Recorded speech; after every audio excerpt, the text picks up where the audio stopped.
That's Yeah. con. We're getting pictures. I like think it. Okay, let's, Too many. No, actually, let's call the meeting to order. thank you so much. Okay. Okay, we're rolling, I've been told, Okay, well, so we'll let's just call go the meeting to order at 7:02 p.m. Okay. Can we have a roll call, please, Garrett? Yes, Braden. Here. I'll second. Here. Kennedy here. Egan. On the On the phone. phone. Okay. Bergam. Here. Kubilovich. Here. Time. Here. Lamb. Here. Rapisan. Here. Joe, Yes, can you tell us why you cannot attend in person? I am out of town on mission. Are you in a hot tub? No, sorry. Do we have a motion to allow Mr. Egan to attend by phone? I'll second. Did you call the roll on that vote, please? Yes. Paul Segman. Yes. Kennedy, yes.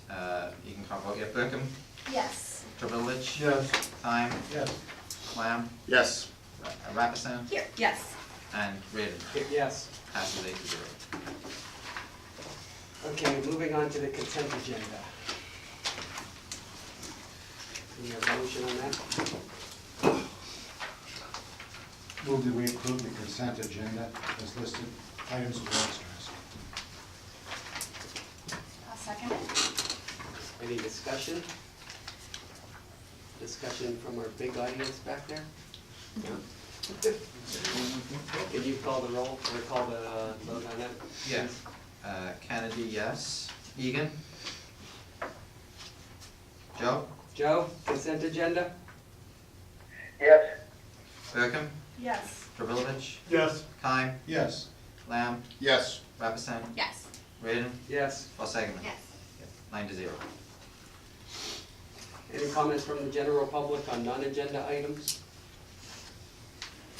None being said, moving on to the secretary's report. Okay, we've got some communications this month. Susan Monroe said she really appreciates the circulation department for their friendliness throughout the renovation. And she appreciates, well, we appreciated her, and that was from Laura saying back to her that basically we appreciated the patrons' flexibility during the renovation as well. Somebody, Susan Schaefer, responded to the email blast that went get everyone's schedule to work appropriately. We're kind of looking at a 3:30, 4 o'clock start time.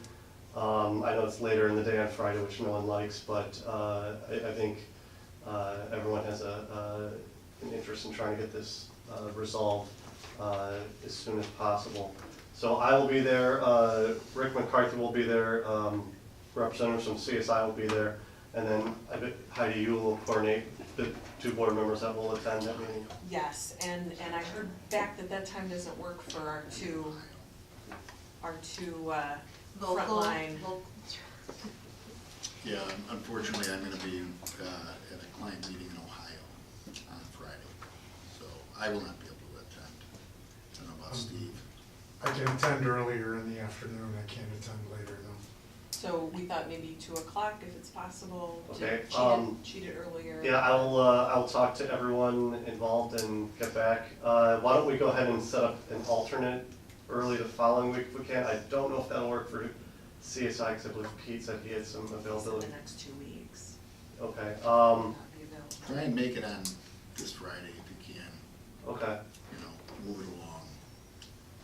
And then that will also give us time for further discussion if needed. okay. And also there was talk about doing a walkthrough with kind of the various credits and ads. So I can be here before that meeting, so if the two board members would like to meet me and presumably Heidi earlier, we can walk through so that way all that information is kind of observed before the meeting. So once we kind of organize that time, we can set up a time to meet a little bit earlier and do the walkthrough. See, I could be here like, well, no, I can't. You're gonna be in Ohio then. Yeah, you know, driving to Ohio in the morning. I could be here at like 9. My meeting in Ohio is at, I think it's 3 o'clock. So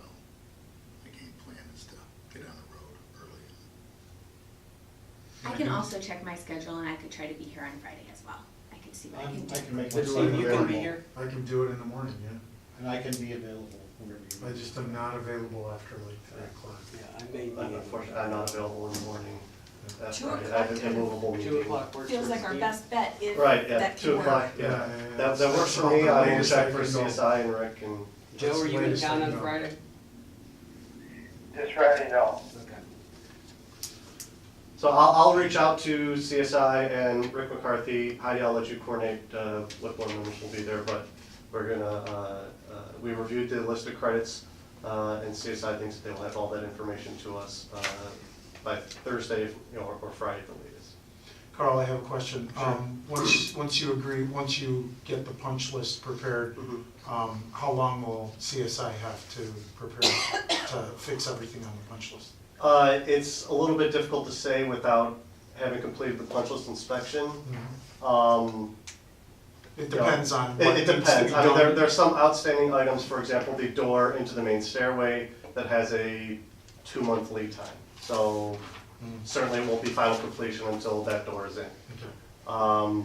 But, they want to get their money as quickly as you want to be completed with the project. So, I mean, we'll continue to have weekly meetings and push them to complete all these items. And our retainer is what, 10%? 10% retainage at the end, correct? Yeah.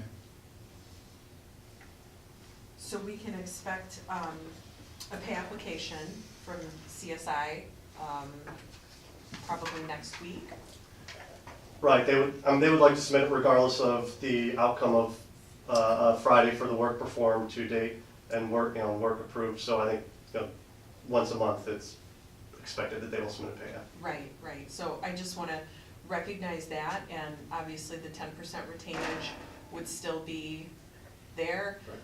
The negotiation and discussion about these change orders would still be there. So when I get that pay request, their monthly pay request, I would approve that to pay them for the work done on this schedule unless there's any, How much is the actual retainage? Dollar amount wise? Yeah, 200,000. No, it'll be here, if I recall what the contract sum is at this point. 10%. Sorry, give me 1 second here. Be like 140,000. And you're looking for credit of approximately 70? the credit? Yeah. I don't think. We're waiting to see what those credits are. Some of that stuff is. Yeah, there are already some on the list. Yeah, so it seems to me like the stuff that's left, Pretty small. yeah, it's generally, might be what, $7,000-8,000 max? I I don't know. don't have a good estimate. Yeah. I I think the range is probably closer than.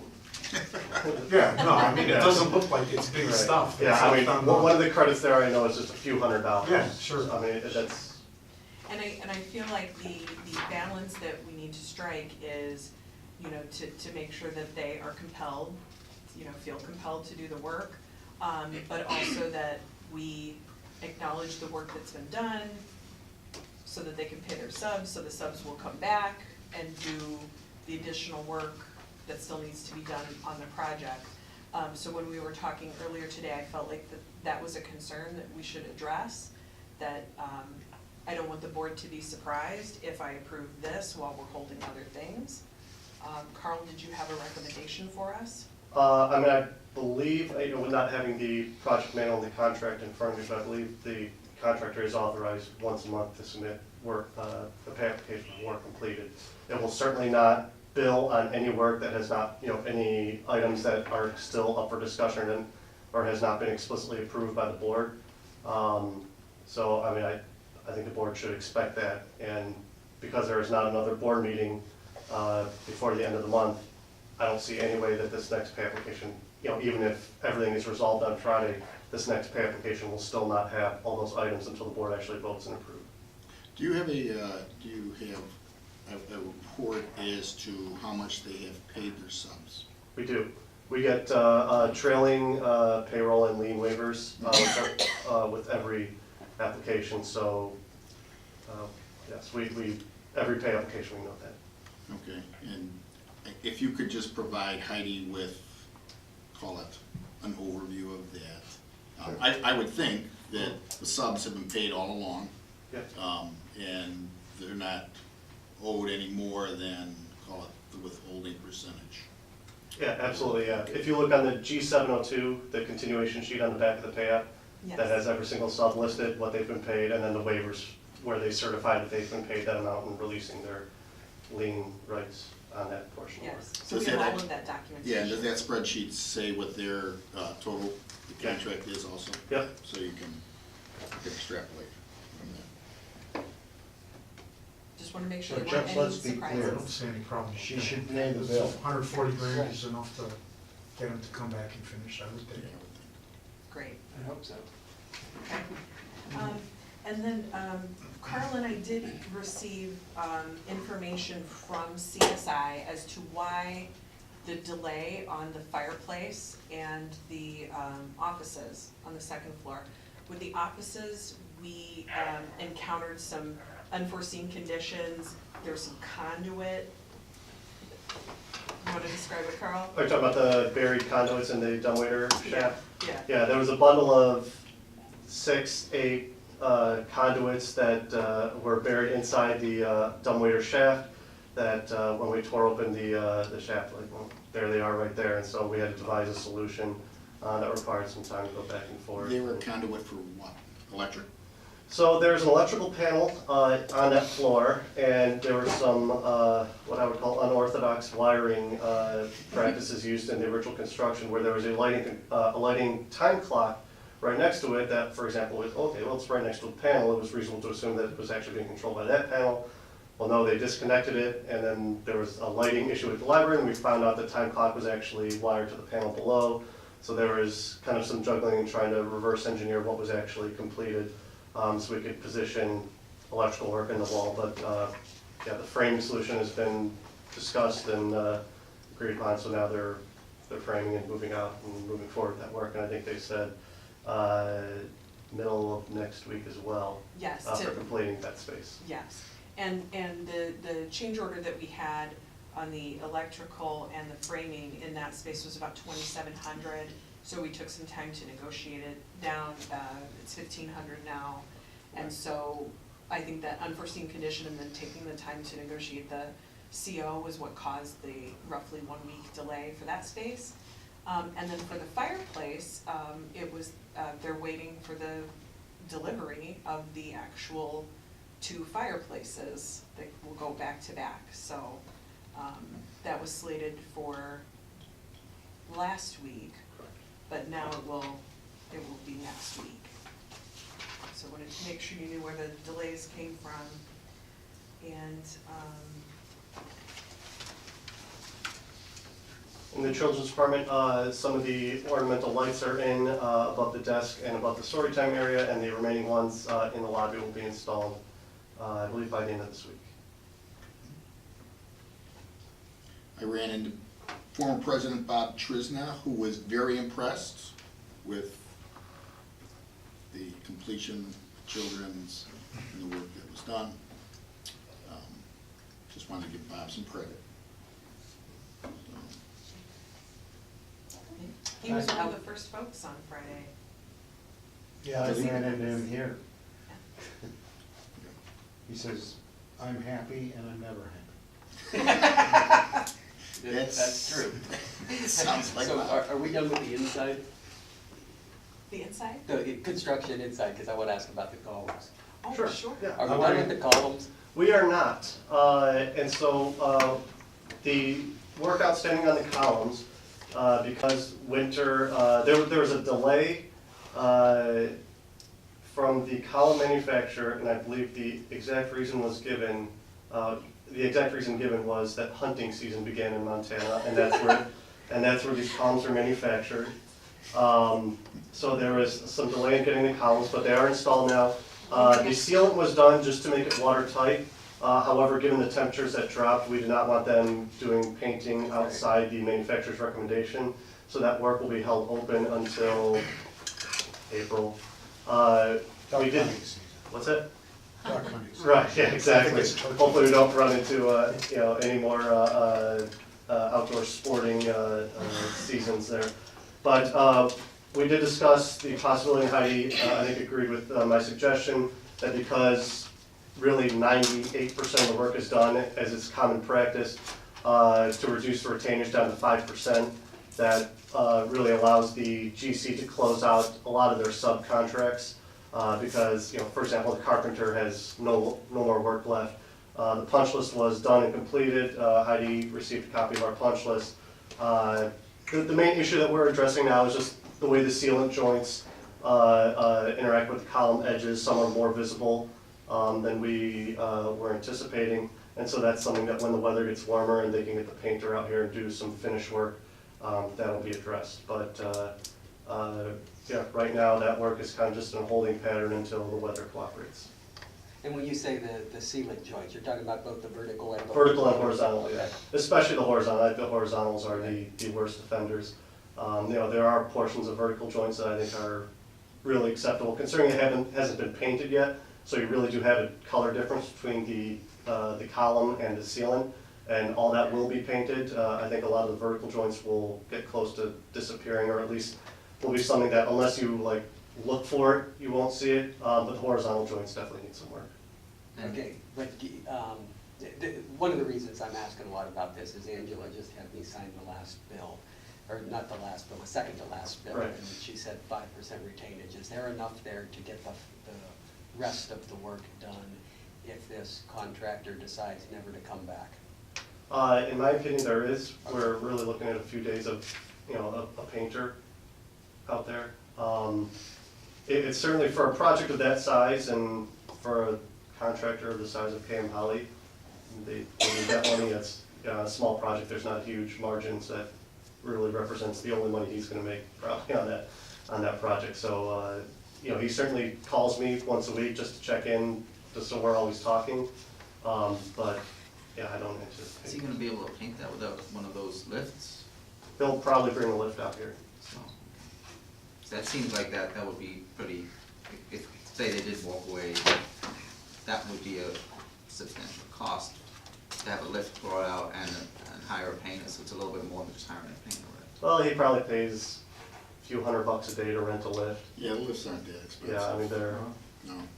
And we talked about the other day that it was gonna cost a lot of money just to look into the before we went into the I column. mean, I don't know what 5% is. What's 5%? About 8,000, I think, right? How Wasn't much? it 8,000? Wasn't it, Yeah, it wasn't was it 160? 150, Yeah, 150, 160, it's about 8,000. Yeah. So when this was suggested and Carl said he felt that it was a you know, typical practice, I did speak with a colleague of mine who said that yes, for smaller projects like this, especially ones that are so visible, like for a smaller contractor, this is gonna be the kind of project where like, drive by the Park Ridge Library, I did those columns. That for $8,000 for a small shop like that, it's a big, that's a big, that's not a small sum. That, so we went ahead and did that. And what Carl mentioned about the joints, that is of great concern to me, that they make those joints, what phrase did we use, Carl? Nearly invisible? visually indistinguishable. Visually indistinguishable. So there, Substantially. Right. there does need to be some work done there as well as the paint. It was suggested that maybe we consider a different finish of paint to help it be more forgiving. But they're gonna do a sample for us, a small sample. We would rather them address the nearly indistinguishable mark, hit that mark before we try to fix it with paint. Right, knowing that this is the front main entrance and is seen by every person that visited, we wrote into the project specifications that they need to a mock-up of one of the columns.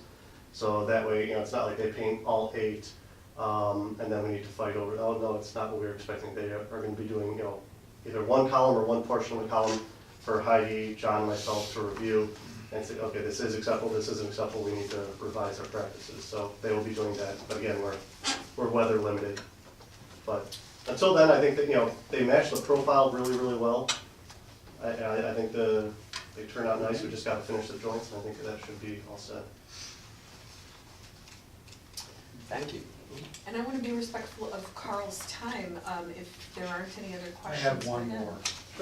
The conduit and the dumbwaiter reminded me that we're very anxious to make sure we have as-built drawings.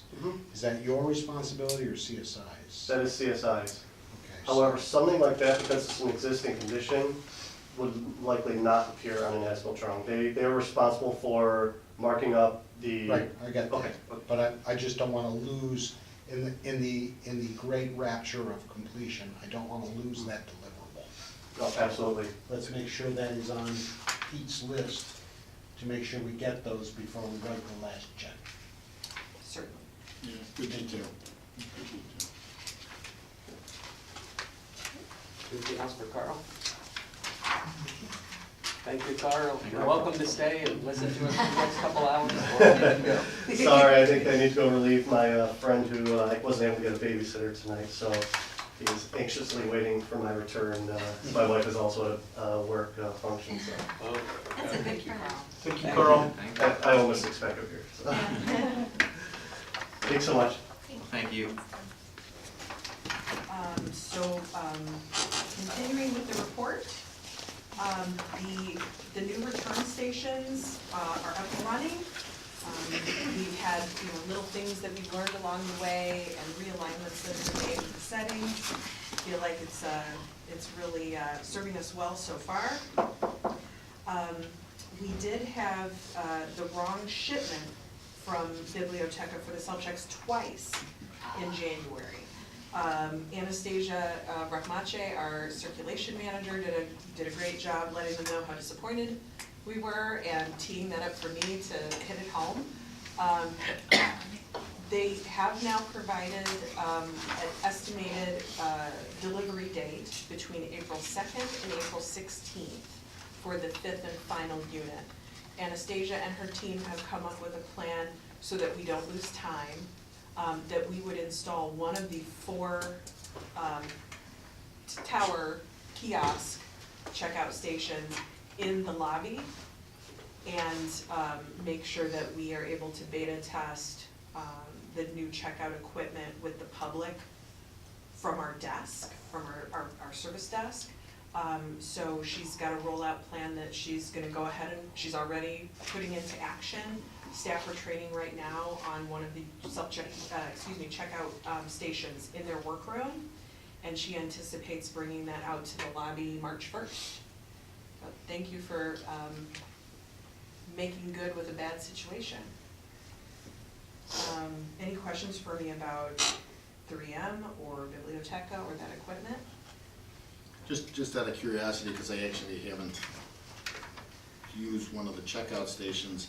Now you're talking about, are they like the check-in station, which I'm so impressed with, where you basically bring your book, you scan it through something, it rolls through, or is it just a wave, or is it just carrying it out and it automatically? Well, it's a very large kiosk with a very inviting screen. It has some cool LED lights. It has a glass shelf where you can lay a pile of your checkouts and it will scan them all and check them out to you. Okay. Wow. So it's different than the one that was down there before, where you kind of had to play with the barcode and you had, Right. okay, Yeah. okay. So all our materials have been tagged with RFID technology, so that's what makes it work. Is that sucker set up and working now? And The the new one? circulation workroom, yep, Could we see it after this meeting? sure. I'd like to do that if that's okay. How many books can it handle at once? Hmm? So far we've tested 8. 8? No, that's impressive. Cool. Thank you. Are you happy with the book sorter? Mhm. It is accurate and efficient and all those things? It is, we're running into a couple issues, but the good thing is they go into the exception bin, so we're able to troubleshoot and problem solve. But I think as time goes on, we'll get it all sorted out. Excellent, thank you. Nice job, Anastasia. Staff happy with the device? Yeah, they're all very excited. Yeah, we all, had a little bit of trepidation, not sure what to expect. And I walked into the workroom the other day and one of the crew was practicing on the checkout station, and was talking with another staff member who was sitting at the desk, working on a project about how cool it was. So that was very heartening to see. Okay. The other thing that I really want to point out and share with the trustees is that as Josh shared with his very generous shout out on Wednesday, January 30th, 128 people visited the Park Ridge Public Library during the polar vortex. We had reduced hours, 10 a.m. to 5 p.m. And I've been in the process of collecting data, information, and synthesizing to share that with the trustees. I had sent a staff survey, and as of yesterday and the day before, I was still receiving feedback from the staff. So I'd like to give that some more time before I come back. Also, I talked with a colleague who shared with me her guidelines for how winter weather affects library services. So I feel like there's a lot of information out there for us to gather and digest, and so I would ask for some additional time so that we can really do it right. This report. Great. Was there, I know there was some discussion regarding making the library a warming center, and then looking though realistically at what are the guidelines as to a warming center, and then needless to say, under significant weather, you know, what impact does that have with respect to then, of course, the homeless coming in, which for the public, you know, there's nothing wrong with that. And I know I thought either you and or Angela were further vetting that with the state or the county or whomever defines warming centers. We found out a lot of information so far. At the state level, all state buildings, I don't think I can say all state buildings, but the state designates state-owned facilities throughout Illinois as official warming centers. And an official warming center doesn't mean that you provide sheltering or food or any general amenities other than it's a space and the heat's on. The state of Illinois has on their website that the governor requested that the mayor of every town designate a local warming center, which from what I understand, that was the understanding of what we were as a warming center. Also, a warming center is also defined as during their hours of operation. It's not a 24/7 type scenario.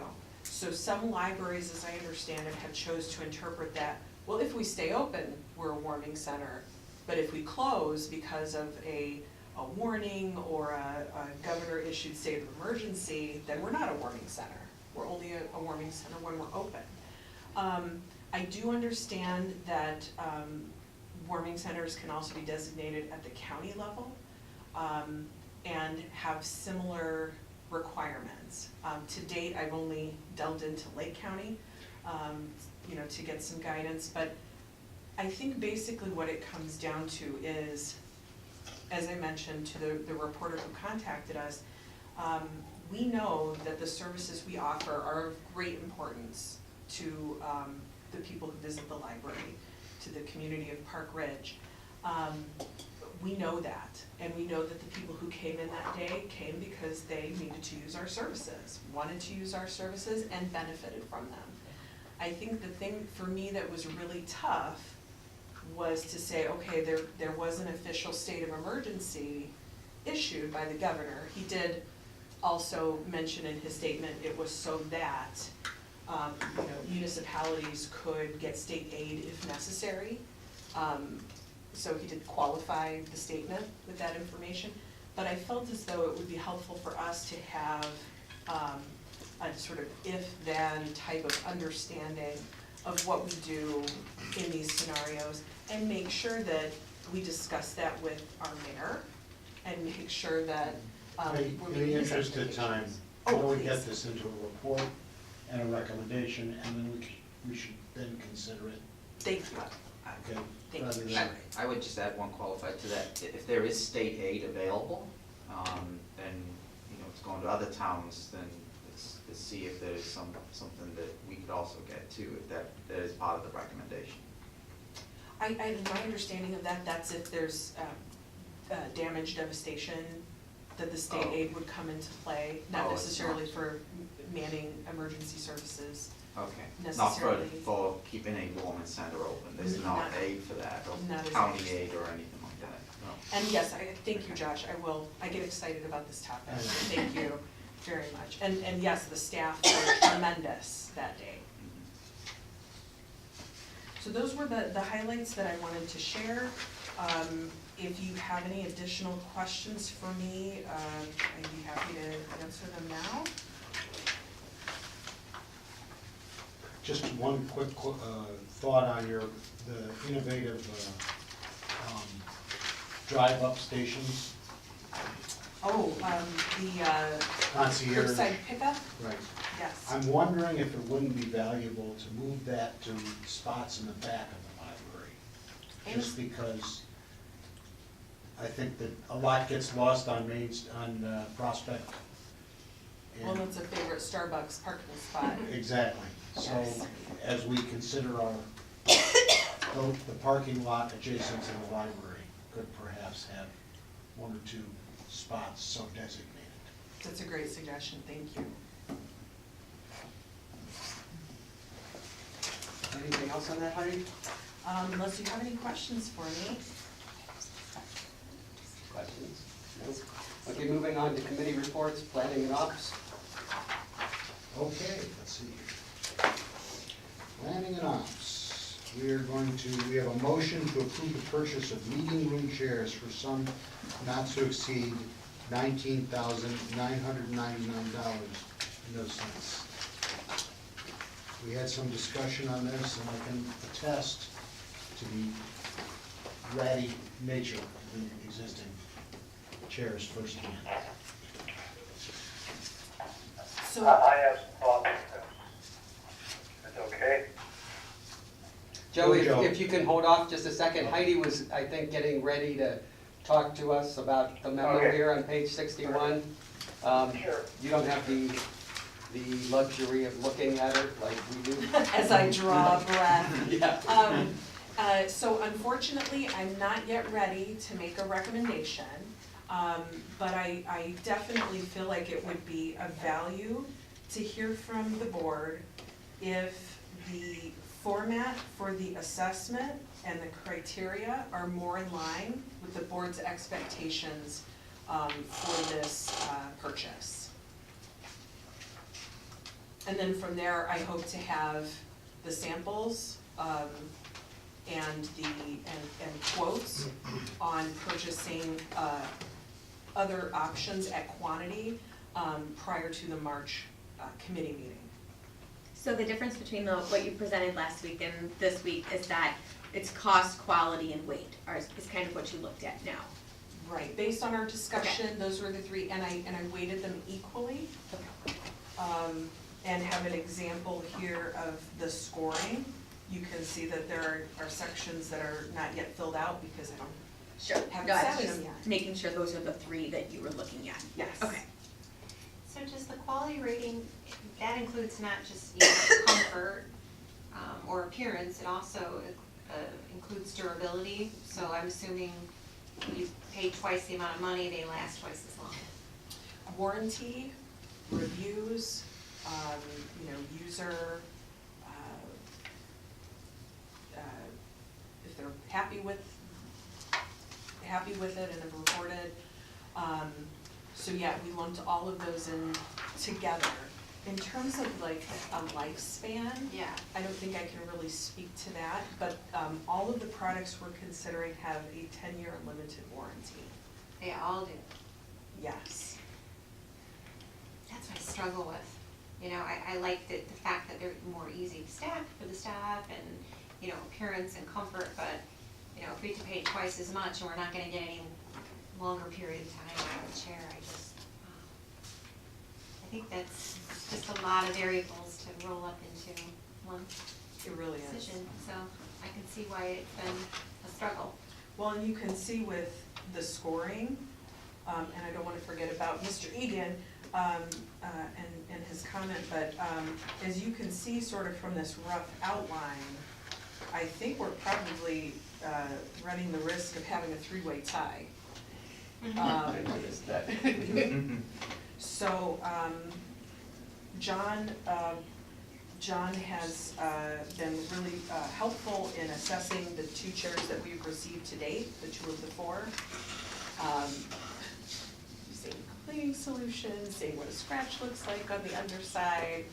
You know, he's been very, very helpful, and so I would ask him to help if we end up with a situation like that. We're like, well, you know, here we have these, what's the tiebreaker? What makes the difference between these 3? And I would get his feedback to be able to share. I agree with you, it's a really tough decision. I think that the difference between the 7-pound chair and the 12-pound chair would be noticeable to the staff, you know, primarily when they're doing the, you know, stacking up on top of the stack and pushing the dolly. So, you know, that might be a consideration, but yeah, it's a tough one. I hope the other 2 chairs that we get live up to their reviews, and we have 4 viable options to compare. Thank you. Joe? 2 real quick things. One, what's the current weight of the chairs we have? 15 pounds. Yeah, so it sounds like all these are improvement over that. Secondly, I thought we were going to make a recommendation tonight, but it sounds like we're not going to, which is fine. But for the some of the younger members on the board, younger being fewer years on the board, we went through this process a few years ago with the previous director, and all the chairs come in, we all sat in them, we evaluated them, we came up with a recommendation. I think it's the K1 chair, which the previous library director was her strong first preference. The board decided not to go with that one for a number of reasons, including cost. I'm fine with going through the process again. I just want to give everyone the history on this. They were not purchased because the previous library director opted not to purchase them, even though the board wanted to purchase one of these on the list. I can't remember which one it was, or if it was a different one, but we had been through a very similar process before, and that K1 chair was not the winner, but it could be the winner this time. So that's all I have to say. Thank you, Joe. Anything else on chairs? So we'll table we're- that, or Yeah, can somebody make a motion to table that? I'll move to table that motion. I'll second it. Can I just ask, do we answer your question, honey? About what you deem important? Are you satisfied? I think so. I feel like if you were dissatisfied, you would say, you know, let's have a different criteria for next month, so I feel okay with it. I think that, I think Shar raises a very good point about the chairs, and I'm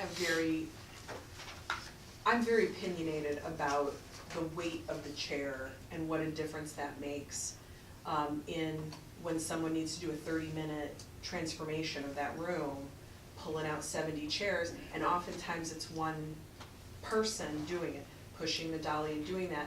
And so I want to make sure that without beating you over the head with it, I successfully convey what that looks like to the staff and why I feel that's worth the investment over the 10-year lifespan. And I fear that I'm not being very successful or helpful with that aspect.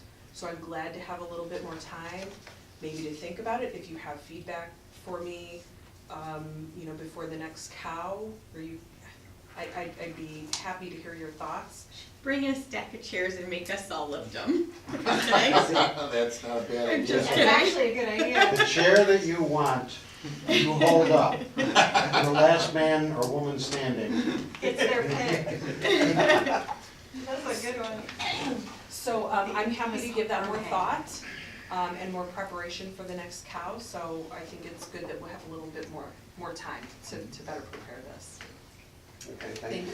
So, any more discussion? We have a motion to table it in a second. Any more discussion? No discussion over there? I have one question.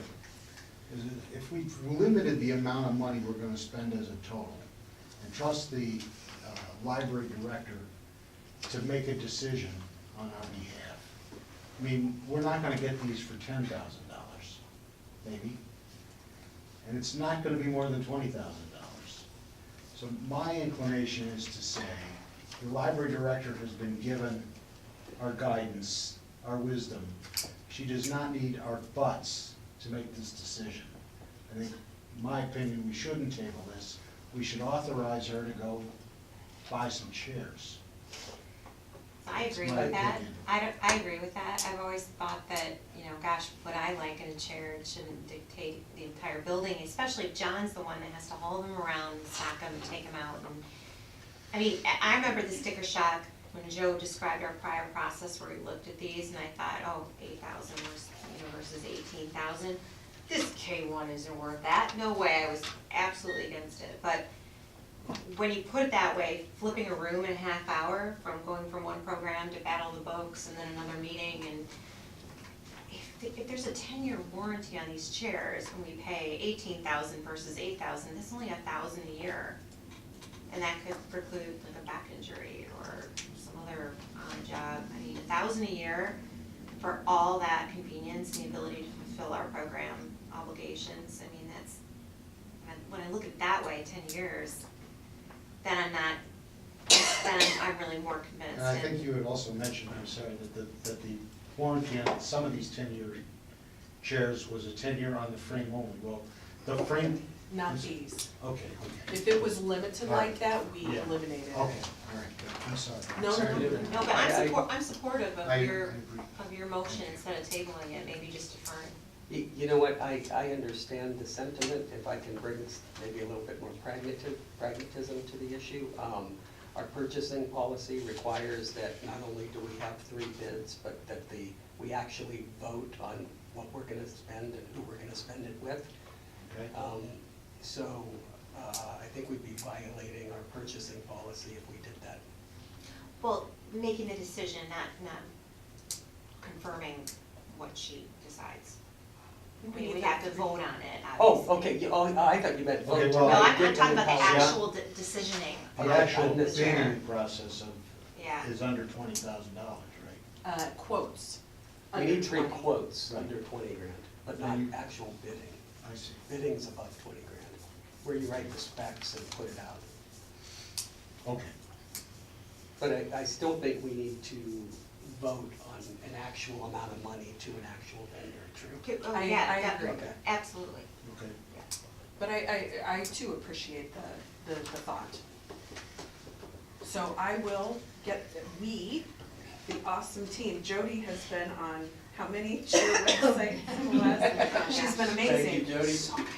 She's our We will have, chairwoman. yeah, we will have that in really good shape for you for the March cow. We'll have the 3, actually 4 quotes, and the assessment of the chairs. We have John's recommendation, and, you know, if any kind of participatory, demonstrative thing would be helpful, you know, just let me know. Josh, I printed a picture for him. Thank you. I was here this day, and I have a high school friend who was he started a second family with his second wife. He now has a 2-year-old. So I was here with him and his daughter for story time, and then I came, and that was at 9:30. And there was a second story time that went till 11:15 or so, and then I was here for the library luncheon. And in 26 minutes, they went from, how many people do we have? Big 75 plus for the luncheon. Right, yeah. So they went from a setup with carpet on the floor, you know, and the mothers taking their kids out, to tables with a piano, a podium. I mean, all these things had to be, you know, it's a complete restructuring of a multifunction room. And those suckers are in bad shape and they're very heavy. Yeah. And they were amazing, 14 of those 8-foot tables, and they did it all in less than 30 minutes. There's tiny snacks there on the, yeah. How many people did that? Is it just? 2. It was just 2? I still think we are still coming back to that same conclusion that we're gonna table this motion. Apparently. Right, Yeah, any more exactly. discussion on this motion? On tabling the motion? Okay, can we have a vote? Do we have to roll call motion for today? I Or would we withdraw just be the a voice motion. vote? I withdraw the motion. Oh. Okay. All right, we'll do it next month. How about all in favor? It's tabling, right? There's no action to take. Do we need a voice vote? Or can we- You could probably go either way. If you've already got it on the paper, you just do a voice vote. All in favor? Aye. Aye. Any opposed? So that motion is tabled. Moving on to communications and development. I don't think we have any additional reports at this point. As we discussed last week, we're starting to kind of look at this community engagement plan, and I know that Heidi and her team, they're almost ready to bring on a new marketing person, full-time, so that'll be great. And so once we kind of have all hands on deck, then we'll start to really, their team will really start to put together the plan of action on how we're gonna get this started and run it by the board, and we'll go from there. So more to come. And I think there's a little bit more coming up in the personnel meeting too, about how this relates to Heidi's goals and stuff. Yes. Right. Okay, building and grounds. Building and grounds. Okay, you know, if you go to page 65, there is the previous minutes, and do I have a motion to approve Buildings and Grounds Committee of the Whole minutes of February 12th? I don't think No, we you need don't to need do that. 2019, I don't We need do that. that as an out-of-town meeting. Okay. We don't need that. Just move to that vote. Okay. Okay, there's a motion to accept a quote for the low voltage cabling in the amount of $19,491.41 from Airport Electric Company. And it does include the material as reported by Heidi. It also, they acknowledge that they are paying prevailing wage. And that was confirmed, I don't know if I'm correct, Heidi? Yes, sir. So is there any discussion as it relates to this particular motion? Quick question. They're providing only wire, they're not providing anything else? Because it says Airport Electric will provide all wire and labor. So I'm assuming it's only wire that they're providing. There's no, They're terminating them. maybe piece of conduit or something like that? No, there's no conduit for low voltage. I understand that, but I'm wondering if they're like Termination and. plates or, you know, whatever. Anyway, I don't think this is a big deal, but I'm just trying to. And you're right, I would make the assumption that it's a finished look that they're providing. In the original letter, they said they specified Cat 6 and the connectors. Okay. Take your word for it, Jim. You know what- So you this know what is this to talking get us ready for the Wi-Fi and the camera installation. So these guys, they won't be installing them, they won't be, you know, doing any of that end work. They'll be running the cables so that we can have those put in. about. So how long will we have wires sticking out of holes in the wall? I don't believe they're gonna be sticking out of holes in the wall. I think, you know, a lot of it happens in the ceiling, and it'll be coiled up in the ceiling, Okay. ready for when it's tapped into. When is the Are Wi-Fi they gonna and security have to cameras pull it out being, then? when is the next step then of the Wi-Fi installation and the cameras? So for the Wi-Fi hotspots, Angela, do you feel like you could make comment on the E-rate process that we're currently going through, or shall I do that? Okay, okay.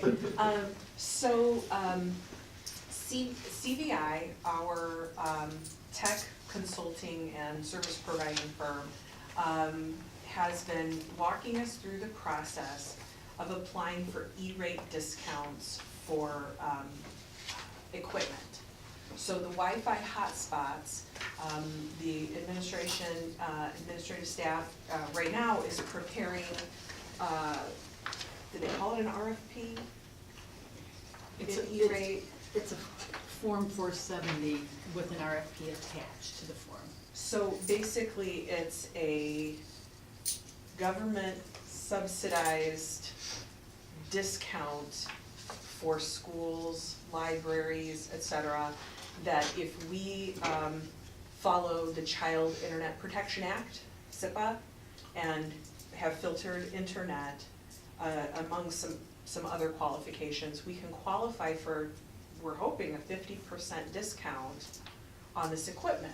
So a for-profit can, as long as they're qualified and they meet all the recommendations, can shop these RFPs and bid on them through this E-rate platform. And then we get the best deal, and then the E-rate subsidy, we get a 50% discount. We get basically the hardware for half. So this is that federal? reimbursement? Is that a reimbursement? One at a time?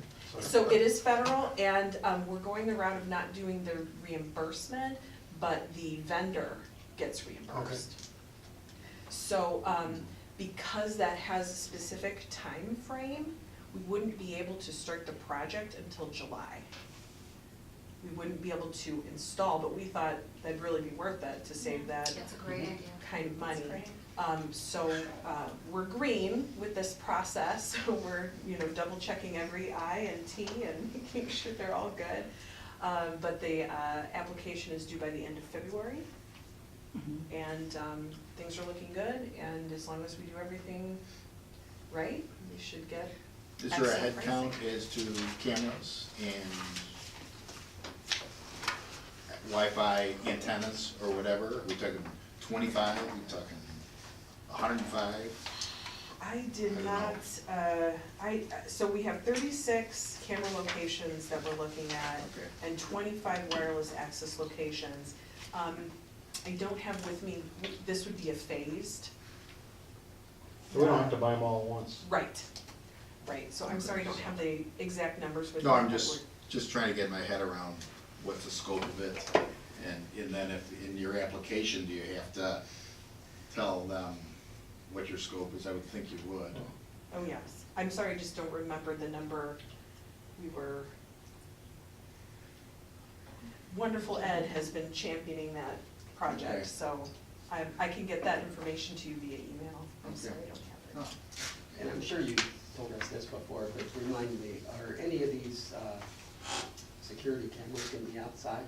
Yes, Okay. we're looking at one for each corner of the building, Good. that, one of those cool round ones that do the, Okay. We knew what you meant. yes, It looks good, that's what you're saying. the this, yeah. Jazz Can hands. you make sure that we just check with the police department before those go in? Because we had some discussions with them about every time we would tell them we have a problem, they'd say, well, we told you to hang security cameras. I don't want them to say the next time you didn't put them in the right place. Oh, okay. That's a And good just a point. quick question, Heidi, is this does our compliance mean that we have internet filters on the computers in the children's area or all computers? I believe we have them on all computers. I believe the requirement could Is only if be somebody limited to asks. children. I can find out more about that. I just want to know what the policy is and the law is, because I think if somebody says turn off the filter, I think we have to. I may be wrong, but. Right, it's my understanding that if you can't find if a patron from a public computer is blocked from finding the information that they want, that we can assist them in getting that information from our service desks, as well.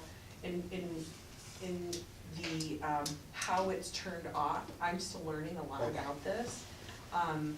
But my understanding is we meet this obligation, and then from there, I'm still on a learning curve. Okay, thank you. Going to get for a motion? I think last week I asked for the information about what it cost extra because of this going back out to the prevailing wage. What, did you find that out from the original quote? I believe we said we would track that in the minutes. Oh, you added it, okay. Right, and we had, well, in a previous meeting, I'm gonna double check that they're there, Gareth. Okay. And if they're not, I will make sure we get them in the minutes of this meeting. And just to get it out there, the original quote from CVI was approximately $16,000. I will confirm that exact amount for the minutes. Okay. And then the first round of quotes that we received from these prevailing wage quotes was $25,000 approximately. Again, I will confirm the numbers for the minutes. And then in letting them know we need to go to bid, and that we'd be happy to let them bid the project. 2 of the vendors lowered their prices. All right, I thought that this was a solid quote or price. Yeah, to the. With prevailing wage. Yeah, with prevailing wage, so this is kind of like, yeah, so compared to this, to the original, it sounds like it's about a 20% increase. Yeah, and I will confirm those exact numbers and make sure that that's in the minutes. Yes. Okay, do we need to amend the language of the motion to acknowledge that it includes material and complies with prevailing wage? I don't necessarily think so. I don't think so. They It's in the revised memo. that, yeah, Yeah, and they revised their quote. great, okay. Many too, right? I will move to accept the quote of the low voltage cable in the amount of $19,491.41 from Airport Electric Company located at 6342 Central Avenue, Chicago, Illinois. Do I hear a second? No second required. No second required. Right from there. Okay. Discussion? Are we done with You ready? discussion? All right, Peggy? Yes. Jabelovich? Yes. Kime? Yes. Lamb? Yes. Rappusen? Yes. Reardon? Yes. Paul Segman? Yes. Candice, yes. Egan? Yes. Passes unanimously. Heidi, can I just make one more comment on that? Please. With regards to, I still suspect that you're gonna have a bunch of holes in places and some wires sticking out of them. When you hire these guys and sign the contract, can you ask them, because if we have to wait until July to have things installed, so that they not have the wires sticking way out to try to Absolutely. push them into the wall and, make them look like, we don't have spaghetti hanging out of our wall. No spaghetti. Okay, thank you. Anything else, Pat? No, I used to think the libraries were all about books, but it's also, I guess, Joe, moving on to budget and finance. Joe, are you there? Yeah, I was on mute. Okay, we go to, I believe page 71 of the packet.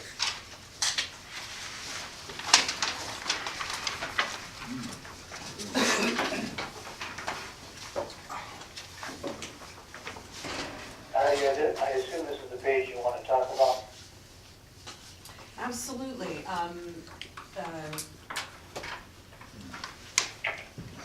Would the board like a summary, or, I guess I was kind of under the assumption we go to Q&A on this. We reviewed this at the January COW and again at the February COW. I don't have any changes to report than from that original discussion. Right, so maybe I get, one question I have, like, I had the trailer on earlier, on the salary line.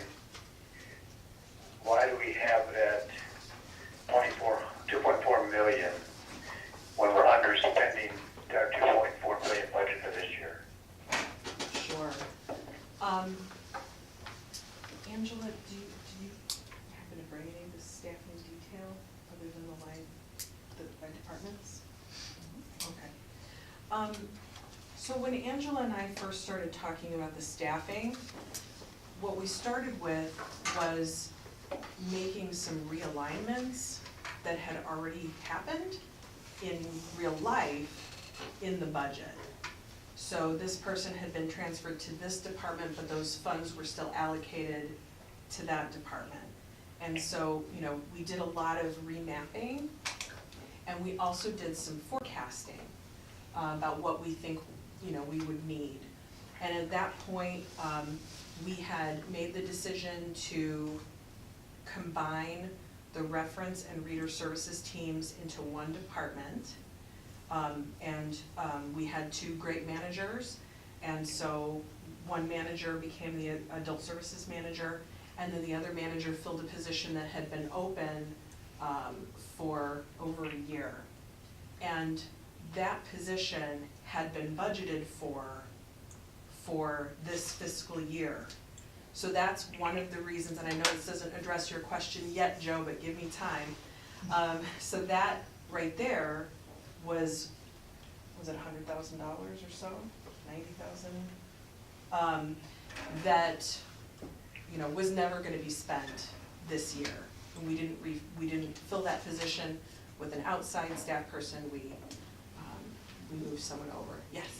Can I just ask, maybe to move this along? Please. Where do you expect that we're going to finish the fiscal year, at the end of April? This year? Yeah, where do you expect that we will be in terms of our salaries? Do you have an idea as to ballpark? You know, Absolutely. I mean, are we gonna be 15% under the budgeted amount of 2.43, what is it, 436? Or, you know, Yeah, that's the right number. 73, is it? No, I want the, one from the recorder. Page 51. So it just seems like to me that the salary budget is too high based on what we're spending this year, unless you're saying we're gonna be adding people. Well, we definitely wanted to be conservative, given we were changing all of these variables. 43, thank you, Mike. The one person that we are adding this year, our marketing coordinator, they will be starting in March, knock wood. And so most of that, you know, you wouldn't see an impact this fiscal year, but we had to make sure we had enough funds for that for next year. The other area where we made sure we had enough to potentially hire additional support was maintenance. We have one full-time custodian, and now that the facilities have been renovated, the standard of cleanliness, I think just by rights of having all new everything is higher. With our old carpet, you might not see that spill. With our old bathrooms, you may not see that during the day, continued use really makes them look pretty dirty. Now that everything's brand new and bright, you can really see what the daily use adds up to be. So we did put in, we did, if you look at the line for maintenance staff,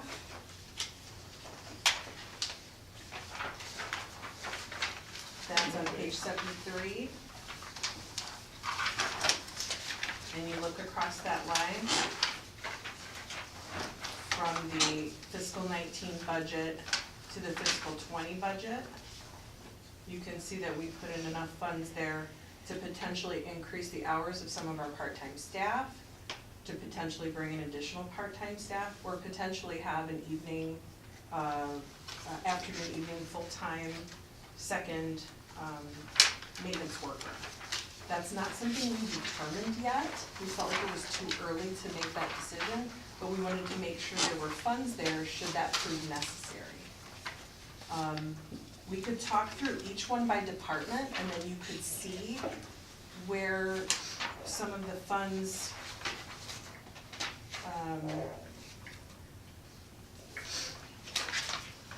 if that's helpful. Yeah, I think quickly, if you like, library administration, going from 320. Right. The forecast is where you expect to land this year. Right. So we're going from 320 to At least that was 385. where the city thought we would land. Okay. But this also, I mean, these projections also include what we talked about last week about some of the raises, getting people back to where, or getting them to a level where we don't wanna lose them, so we're paying them kind of what market value, those kind of things too, right? And are those numbers reflected based on that conversation we had last week? So this doesn't reflect like an across-the-board market rate adjustment, we haven't done the study yet. But what it does include is $65,000 for approximately 3% increases based merit. on, right. And a portion of that could be used for these types of corrections for, high-performing staff. But the market adjustments would come after we have the study completed, the analysis. So marketing, this regular salaries under library admin, we increased our part-time marketing coordinator to full-time. I really would like, do we have an FTE summary by area? That was really sort of, I think I had asked for that. You did, I apologize. Because that would be, I mean, all of the salaries are on the top line, and if you look at this run rate, I think if I am hearing Joe's question right is, if you're not adding people, then the numbers should track to what we're doing today. If you're adding people, and because we can't see these head counts, we got a half a marketing person, we got a janitor here, maybe a janitor and a half, I'm sorry, custodian. Is there other, those 2 or 3 people don't make the difference between, make up the $300,000, $400,000 in salary, because we don't know, I don't know where to look in here, because, the assumption of head count is really kind of the driver of the salaries and the benefits. Okay. At least 3% from line, from budget fiscal 19 to fiscal 20 is just for those increases. Some of the numbers shifted because of transfers. Like for example, on page 73, you see reference goes from $500,000 to nothing. But I'm looking at the gross salaries. Right, the So those gross. people, you're taking it out of one pocket and putting it in the other pocket. That doesn't change the top line number. Sure. So by looking at are you holding your head count steady? So, Are people going, are some departments going to go up? In spite of all the, three-card Monte with the departments. yes. And I'm not implying there's, And maybe then to summarize, right, you basically got an extra custodian, you've got a budgeted, a marketed person, and I also see children going up, children's services going up, so is there another children's? Part of that was the transfer of the teen staff to the children's department. Oh, that's right. And in addition, we added a 24-hour-a-week teen services assistant. Now that space has to be staffed, I believe that was part of the renovation discussion, that once we relocated the loft, it would have to be staffed every hour that it's open, and we needed some additional staff to help cover that.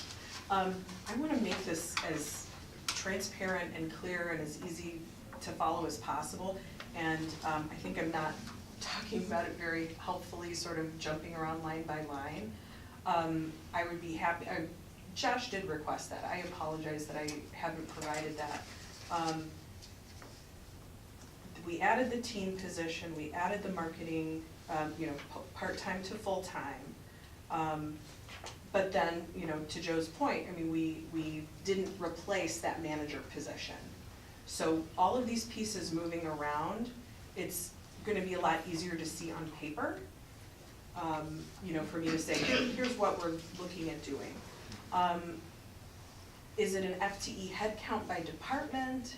Is it a total head count overall? What would be the most helpful? what I'd like to see is, where were they last year? Fiscal Departments. year, 19, and then where will they be in 20? And then, if you, it should be clear where they came from, Sure. depending on how you lay that table out, so that when I look at the bottom line, I say, oh, all right, so I'm seeing -1 manager, +1 custodian, plus a teen services assistant, plus half of marketing. And where are they, you know, so from that, it looks like you're up a head count and a half.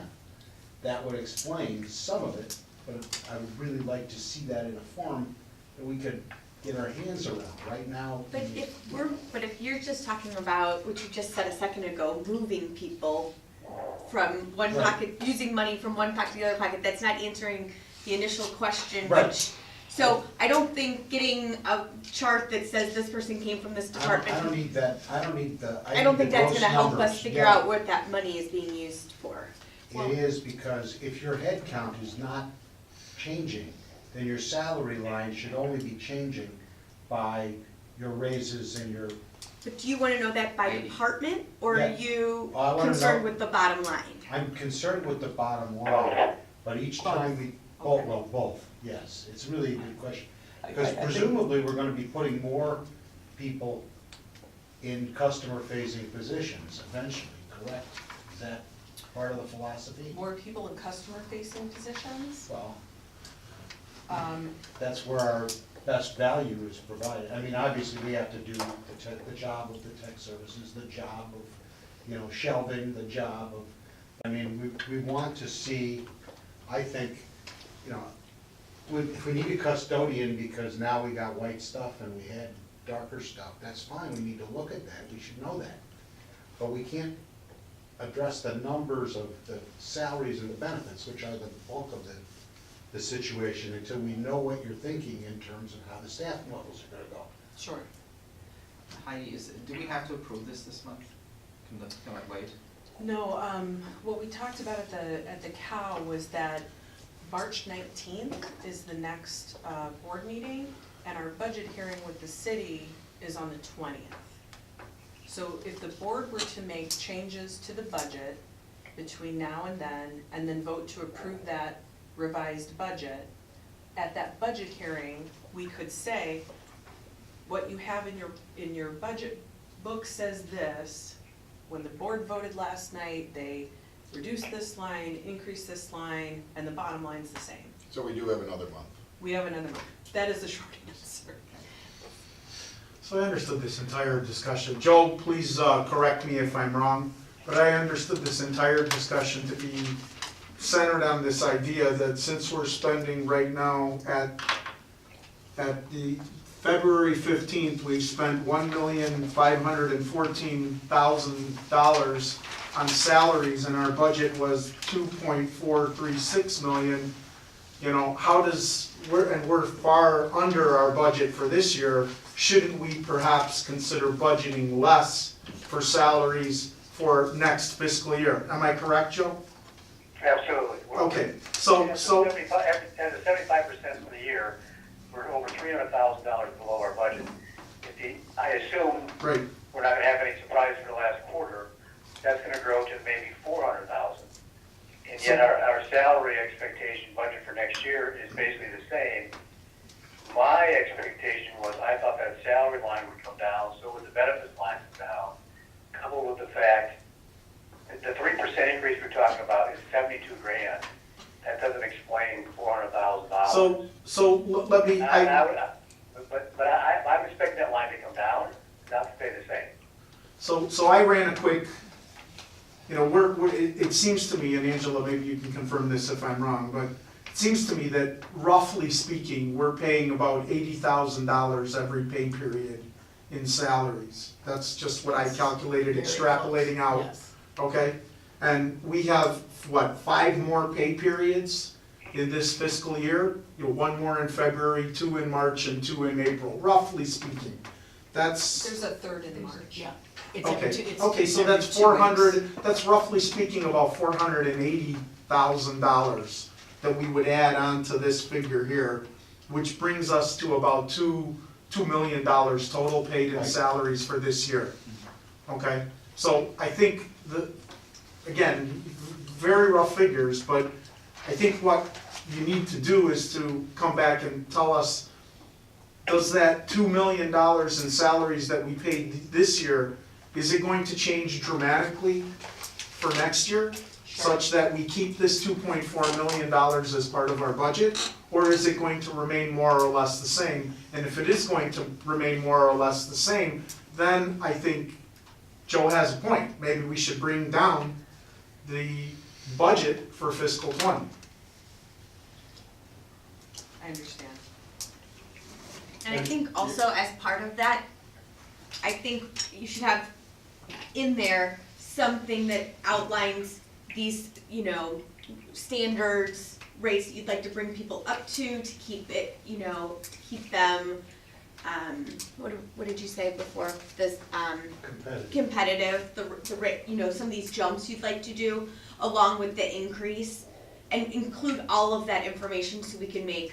I mean, but here's the, We're gonna here's talk his about that. point. If you're- Steve's point is it's like $78,000, did you say was the?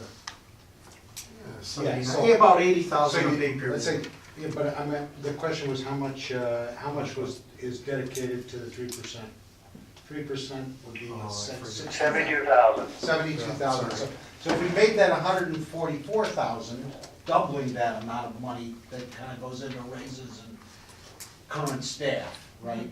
It still doesn't explain the full $400,000. It'd be more of a budget of $2 million too. Yeah, so, I mean, what I'm trying to get at is, if you're going to do some initiatives, like adding a half marketing person, explain that in the narrative, then we can decide whether we wanna fund it.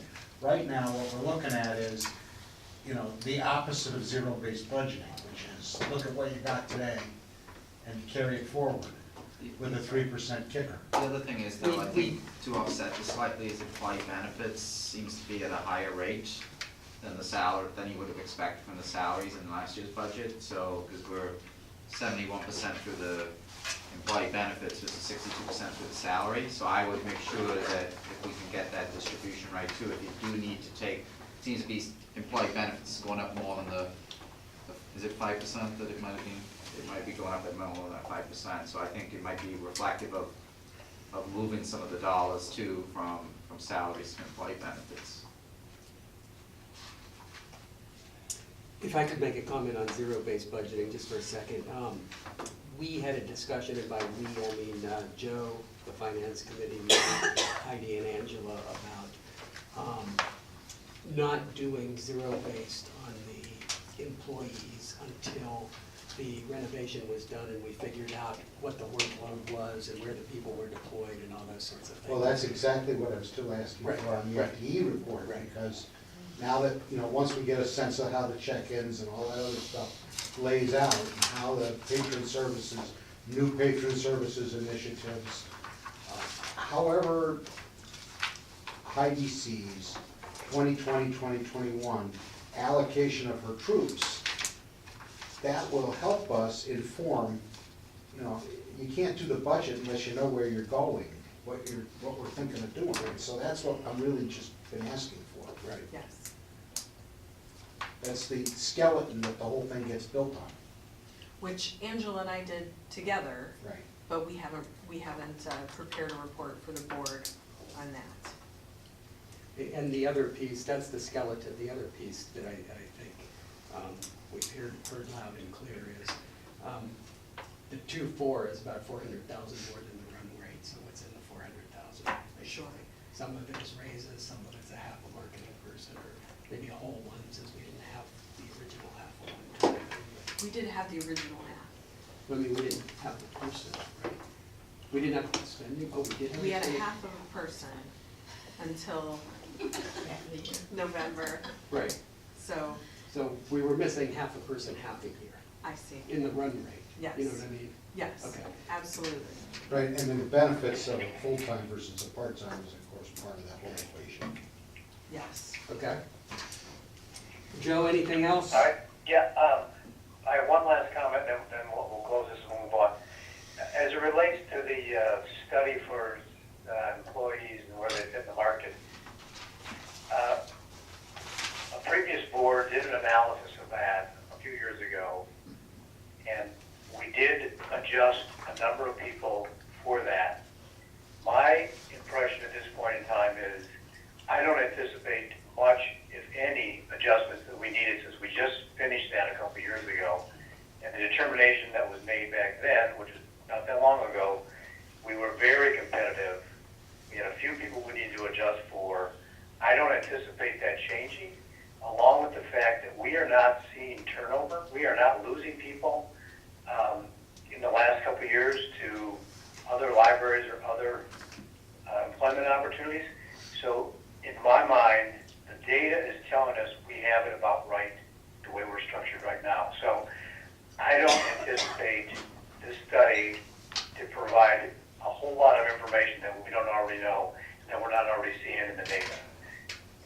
So with that, I'll close it, and we can talk about that later, but I'm ready to move on. I just had one quick footnote, and and it's a minor amount of money, but your consulting budget, if you're planning on doing the My Hometown kind of study and the macro study of the community, and you're planning on doing the salary, I don't know how far $37,000 is gonna take you on those two consulting, rich projects, so just consider, it just seemed, I know we didn't spend any this year, but that doesn't mean, you need a little bit more of a bottom-up thinking, I think, on that line. That's still less than 1%.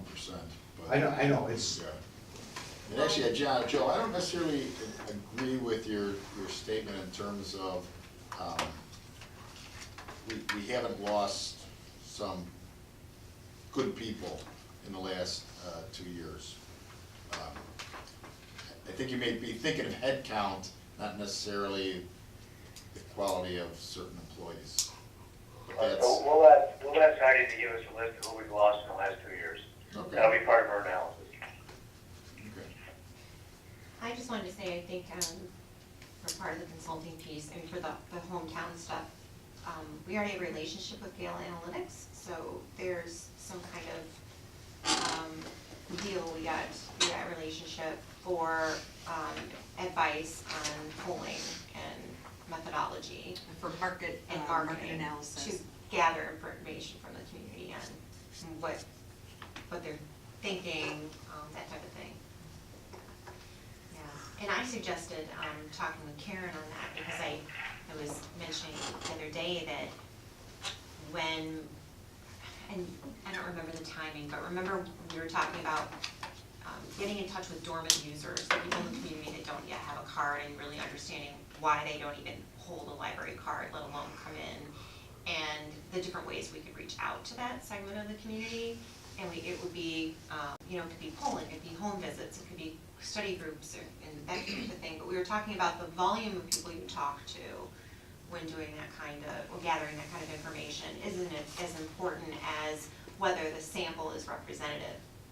Because, like you were saying, 1,000 people can tell you how a national election's gonna go. If you have the right 1,000, if your methodology is right and you've got the right demographics, you're talking to the right people, and you're crunching the data correctly. So, I just thought that you would be a great person to talk to about that when the time is right, because I know that was one of the things that Karen had raised initially with her marketing background.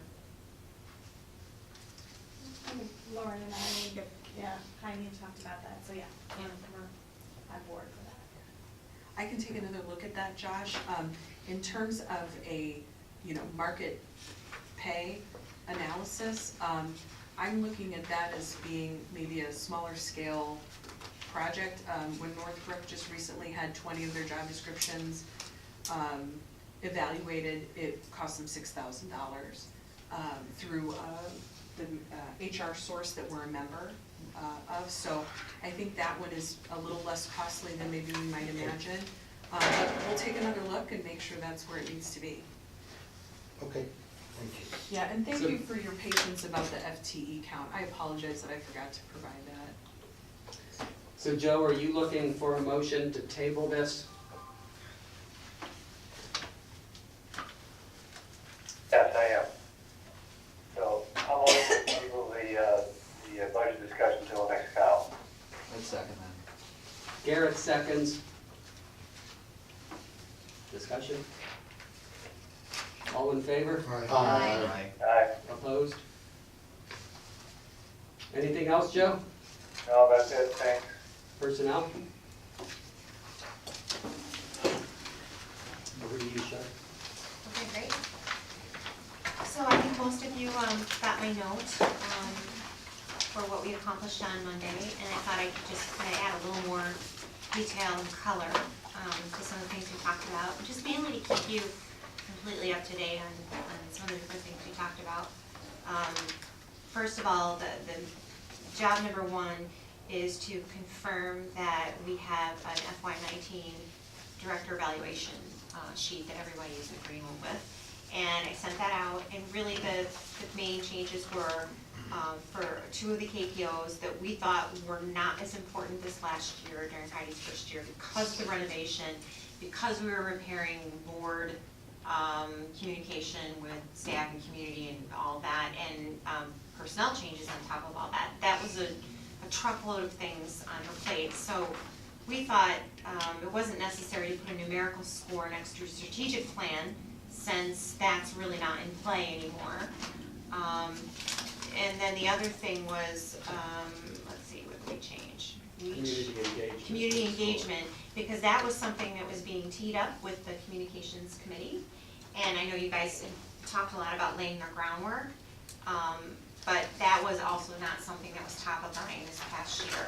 And so when we look at doing the evaluation and adding the scores for each KPO, if you were to evenly weigh all 7 of those things, that's not really, you feel proper, because community engagement shouldn't have the same weight and score as completing the renovation or some of these other goals. So, but I know Heidi really appreciates feedback, so we want to keep all the KPOs on there so we can all comment and give feedback on everything, or whatever we want to share with her about the future goals. So at the end of the day, those are the 2 big changes. There will be one question about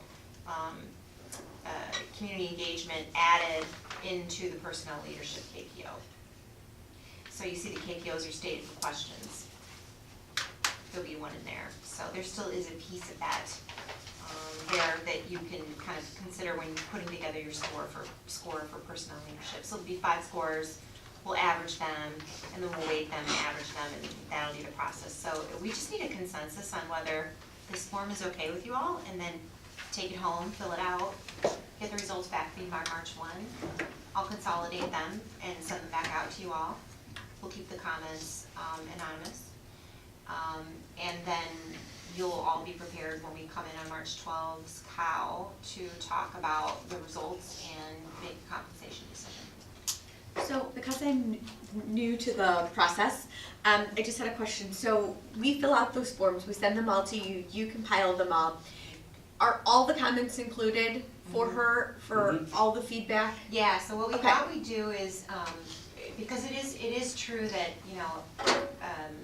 some people they'll be a little more candid if they feel that their names are on it, but at the same time, she deserves to know, I think, what our numerical score is for each of her KPOs from each of the trustees. So we thought, well, the numbers, it'll be transparent what scores everybody gave Heidi, but the comments don't have to be, you don't have to have your name on it. What we thought is, because feedback is so terribly important to her, that she could get the comments and read them, and they'd be anonymous, because I'm just gonna cut and paste them from all in a single document. And then if she had a question in her comments, or like, I would really like to flesh that out, I wanna work on this, I wanna ask questions, I really am concerned, and I wanna make this a priority for next year.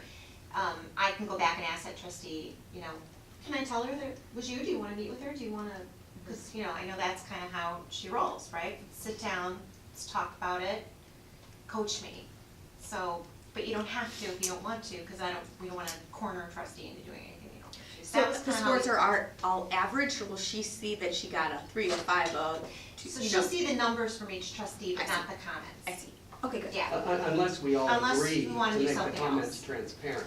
I I mean, well, one of the things we talked about with Judy was that some people might not be comfortable with confrontation or whatever. So you might want your comments to be anonymous, and you can be more maybe straightforward that way. On the other hand, if 9 of us agree that we're gonna attach our names to our comments, that makes it a whole lot easier both for Shar and Heidi. I mean, we can just send our things directly to Heidi and she can see what I said. You know, so we'd all have to agree with that though. If one person wants them to be anonymous, then we've gotta go that way. Yeah, but as representatives of the community, I think the community should see how we're scoring our CEO. So, I mean, we tried to split the baby there, you know, so. Well, but I think that begs the question of, you know, the evaluation would not actually be open to the public. No, it wouldn't. It would be open to us. No, but at the end of the day, I feel like, you know, the board employs you, and whenever you get, you know, top-down feedback, I've never heard of it being anonymous. Bottom-up feedback, I've heard of 360 feedback, I've heard it being anonymous. I've never heard of top-down feedback being anonymous. We've done Oh, it that right. way in the past. But I'm speak just as a talking about board. my experience in the business world. We should speak as a board and come to consensus. Now, there may be outlier comments that the board as a whole finds spurious, but are important because there are a perspective that perhaps Heidi should know. But the board as a whole should come to some consensus, you know, and say this is our, as a singular employer. Right, She does not have 9 bosses, she has 1 boss. it's true. It's the board. Doesn't the numbers do Does it feel that? that way? But the numbers, Yeah, that's what we were thinking, the numbers do that. she has Okay. 17,000 bosses. But we all have quite different personalities and No. her other And ask, perspectives. her other ask was that we work to kind of consolidate the overall direction of the board, because to the extent that feedback can be conflicting, she's like, let me know what the board wants, because there's only one board, even though there's 9 of Right. you. So, yeah, it's hard to kind of walk that line, but I mean, whatever you think, we can talk about this, there's no, you know, solid. I think there's something to be Concrete said thing that we have to do. for hearing 9 different opinions, and the reason is, I think we might have all experienced Heidi pulling us aside and saying, hey, you know, how about this thing, I don't quite understand, and, you know, I'd like to make it better, kind of thing. That's one of her strengths, in my opinion. And if we sort of, as a board, censor those spurious comments or outliers out of the performance appraisal, she won't have the benefit of being able to try to rectify something with an individual, if it's just an individual. I think you missed my point. Oh, okay. My point is that if in the discussion with the board, you know, let's say we have, you know, somebody comes up with you know, Heidi has terrible taste in tile, right? And 8 of us disagree with that. You know, well, you can still say one of the board members, but it is not the consensus of the board. Oh, right. That feels that your tile ability should be delegated. Okay, got it. Got it. I Okay, understand. all right. Yeah, well, I didn't plan on editing and summarizing No. the evaluation, Right. it's just going raw into one document and we're gonna send it. But I mean, I guess when we all get it in front of us, then we can decide what we wanna do with it Exactly. before we share it. Exactly. Yeah. Steve? So just one comment, and I'm all for having all transparency, and I'm comfortable giving my comments and having my name on them. But I think what we need to consider is if someone in our group is not, and we all vote that we should do this very transparently with our name on every sheet, then we risk the danger that the person who is, or the people who are uncomfortable will water down their comments and will not provide real feedback. I think that's the danger in my mind, because, you know, if we go around and take a straw poll and 8 of us say, yeah, we're gonna put our names on it and give the feedback, and the one person who's hesitant, or 2 or 4 or 5 or 10 people, or, you know, 9 people, they'll all be like, oh, no, I'm for it, but you may Let's take a get. straw poll. So, no, but my point is, if one person doesn't feel that way, and the rest of the group does, they may go along with it, but water down their comments, is the point. That's the risk. My sense is collect them from 9 individuals, put them in a pile, and then let's just chew through them as 9, as a unified board. And if you get 9, your tile taste sucks, then you know you got a problem with the whole board. If it comes out once, maybe not, right? And you know I didn't pick the tile. Wait a minute. I picked the tile. Make a note of it. You know, another thought in terms of efficiency, if, you know, this is still anonymous, let's say you fill out the whole form and you send it to Shar, and then she takes the names off of them and gives them to me. She doesn't put them all together into one, she gives me all 9 of them, but there's no name on it. And then if there's a problem with that, like if I'm like, ugh, I would really like to talk to this one person, could you see if they would have coffee with me? Then you could do that, you could facilitate that, and you know, I think that would be okay by me, and we could try that and see, and just take their names off the form, give me all 9 forms. And then when I read them, if there's, oh my gosh, I'm getting feedback all over the place. They think I love my tile, they hate my tile, and they think, you know, the tile is It'll be evident a if she moot puts them point. all in one place. It'll be evident that we've either clustered or not. Sure, Yeah. and when I read them, then I could come back and say, I do have one question. Next time when I pick tile, I feel like I could only please a few, and I didn't even pick the tile. You know, and So then we chairs, could let's see discuss and maybe achieve a consensus from the board on any potential outliers that way. Yeah, that's why I presented that as, you know, you I can, was just asking. yeah, keep your name off, and then if there's something she's curious about, then it can be up to you as an individual. But, you know, we can also revisit this after we get everything in front of us, but, you know, without rehashing the whole personnel committee, that's kind of, yeah. All right, so moving on. I would like to just basically say, that you were asking if the form was okay.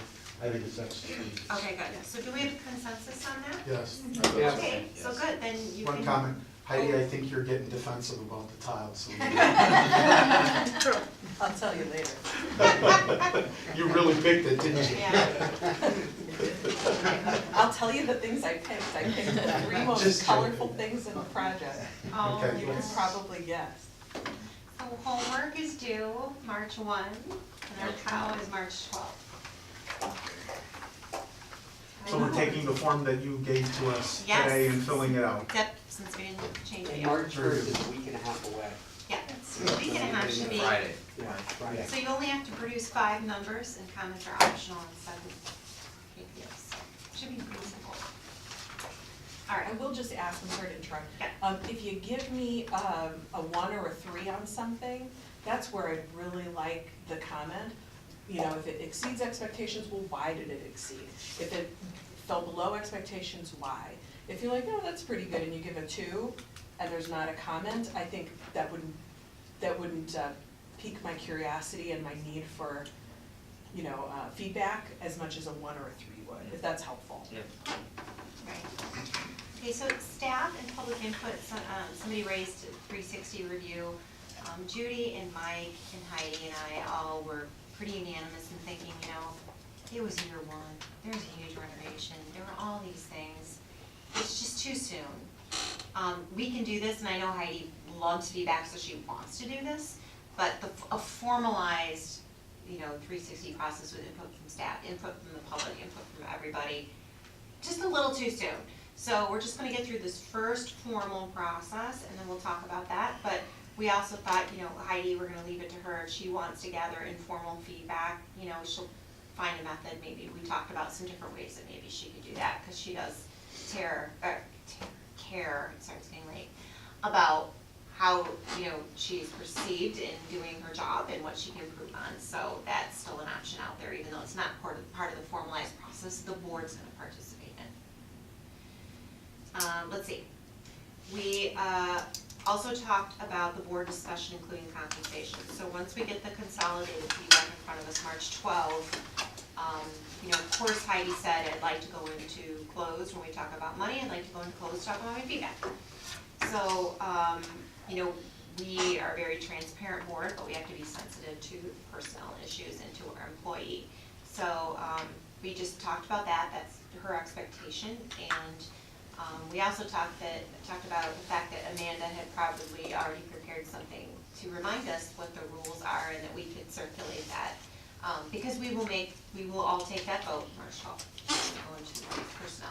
And there will be an executive session or closed session note on the agenda for that. And I did look for that, and unfortunately, I haven't found an official communication to the board, but I found the news article Okay.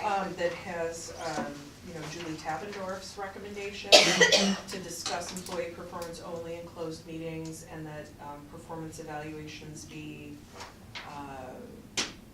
part of the personnel file. So I can continue to look. You've seen my office. I've got the boxes of paper stacked up in there. We've been searching electronically, but Angela didn't remember a memo from Amanda about that, so we'll keep looking. Yeah, let's keep looking, because I just remember that, our firm before Anson Blank said, oh no, the city reviewed the city manager's personnel file and evaluation in public. The and talked about previous that. city manager. Yeah, the previous city manager, but that was the previous firm too. Then we had Anson Blank and they said no, and then we went back to, went to a third firm with Fine, Amanda. Coleman. Oh, Robert. Amanda Coleman. Robert Schwartz. Schwartz, thank you. And I just thought that they had kind of a different take, and I can't recall exactly, so I'll ask her about it, because I don't want to have her produce an opinion and pay for it. I feel like we already went down that road. But I just thought that's just good to know, because that's what we'll all ask. Okay, well, what's the law on this again? So I just want to be prepared for March 12th, so we get in, get out, no one gets hurt, get it done. Except for Tile's reputation. Yeah. It's a mystery. It's a mystery. We talked about the weighting of the KPOs, we think now that we've taken out those two that aren't gonna be a numerical score, we think we have that straight. All five are probably of equal importance. We talked about calculating the score each KPO. There's 9 of us, we'll divide it, average it, and then there'll be 5 averages, and then we'll average those. But if, when we all meet, we wanna change that, edit it, give weight to something we hadn't thought about before, like Josh said, that's at our discretion when we look at holistically what all the feedback and numbers are before we pass it on to Heidi. And then she'd like to know how the score will translate into compensation, so we're not just, making it up as we go along. And, what should be budgeted, because remember, we have that $65,000 in a pool for all merit-based raises. And Heidi's raise, assuming she has a raise, is coming out of that $65,000. So she can't make decisions on how to spend that 65 unless she knows what to set aside for her, which is up to the board. And then, of course, the scores are 1, 2, 3. How does that translate into a raise? Is it, is a 3, this percent, is it 2, this percent? So what we came down on is very broad. It's sort of like when we can't make a decision and we put a motion on the agenda that says we'll spend up to this dollar amount. And at least we have that there, but we haven't made the final purchase. Well, that's what we did. So the scores are 1, 2, and 3. So 1 is below expectations, 2 is met, and 3 exceeds. So what we thought is, anything overall score, at the end of the day, all 9, everything averaged down. If it's below a 2, of course, there'd be no raise. You didn't meet expectations. And so that's for sure. And then we were thinking anywhere between a 2 and a 3. So 2, 2.1, 2.2, going up all the way to 3, which is the max. What would that range be? And we came down on 5%. So the salary range, the merit increase for Heidi, for what we gave her for guidance to save for herself, possibly out of the $65,000, was a 5% raise for herself, which would be about $5,000. So once we get the feedback in front of us, that's kind of the pool we have to play with for her, between $0 and up to $5,000. And this seemed to make sense, because I'm not married to a number. We can't know what that is until all the trustees have put their feedback into the hopper. But Heidi did make a good point. We asked her what she thought of that. And, she said, well, you know, she talked about her initially hiring and in some discussions we had, and it made sense, so. Let me So just- that's Can I make for the a pool. comment on that? Mhm. As you evaluate your employees, will a similar framework be used to determine raises?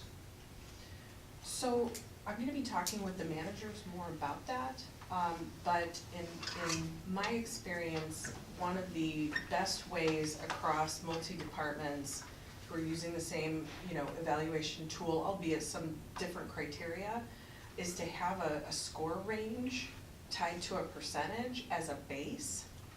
You know, so a score of X to Y might be 2% and Y to Z might be 3%. And then from there to have the managers to have the ability to say, okay, here's why I think this person ought to be X. And have an opportunity to operate outside of those parameters as well.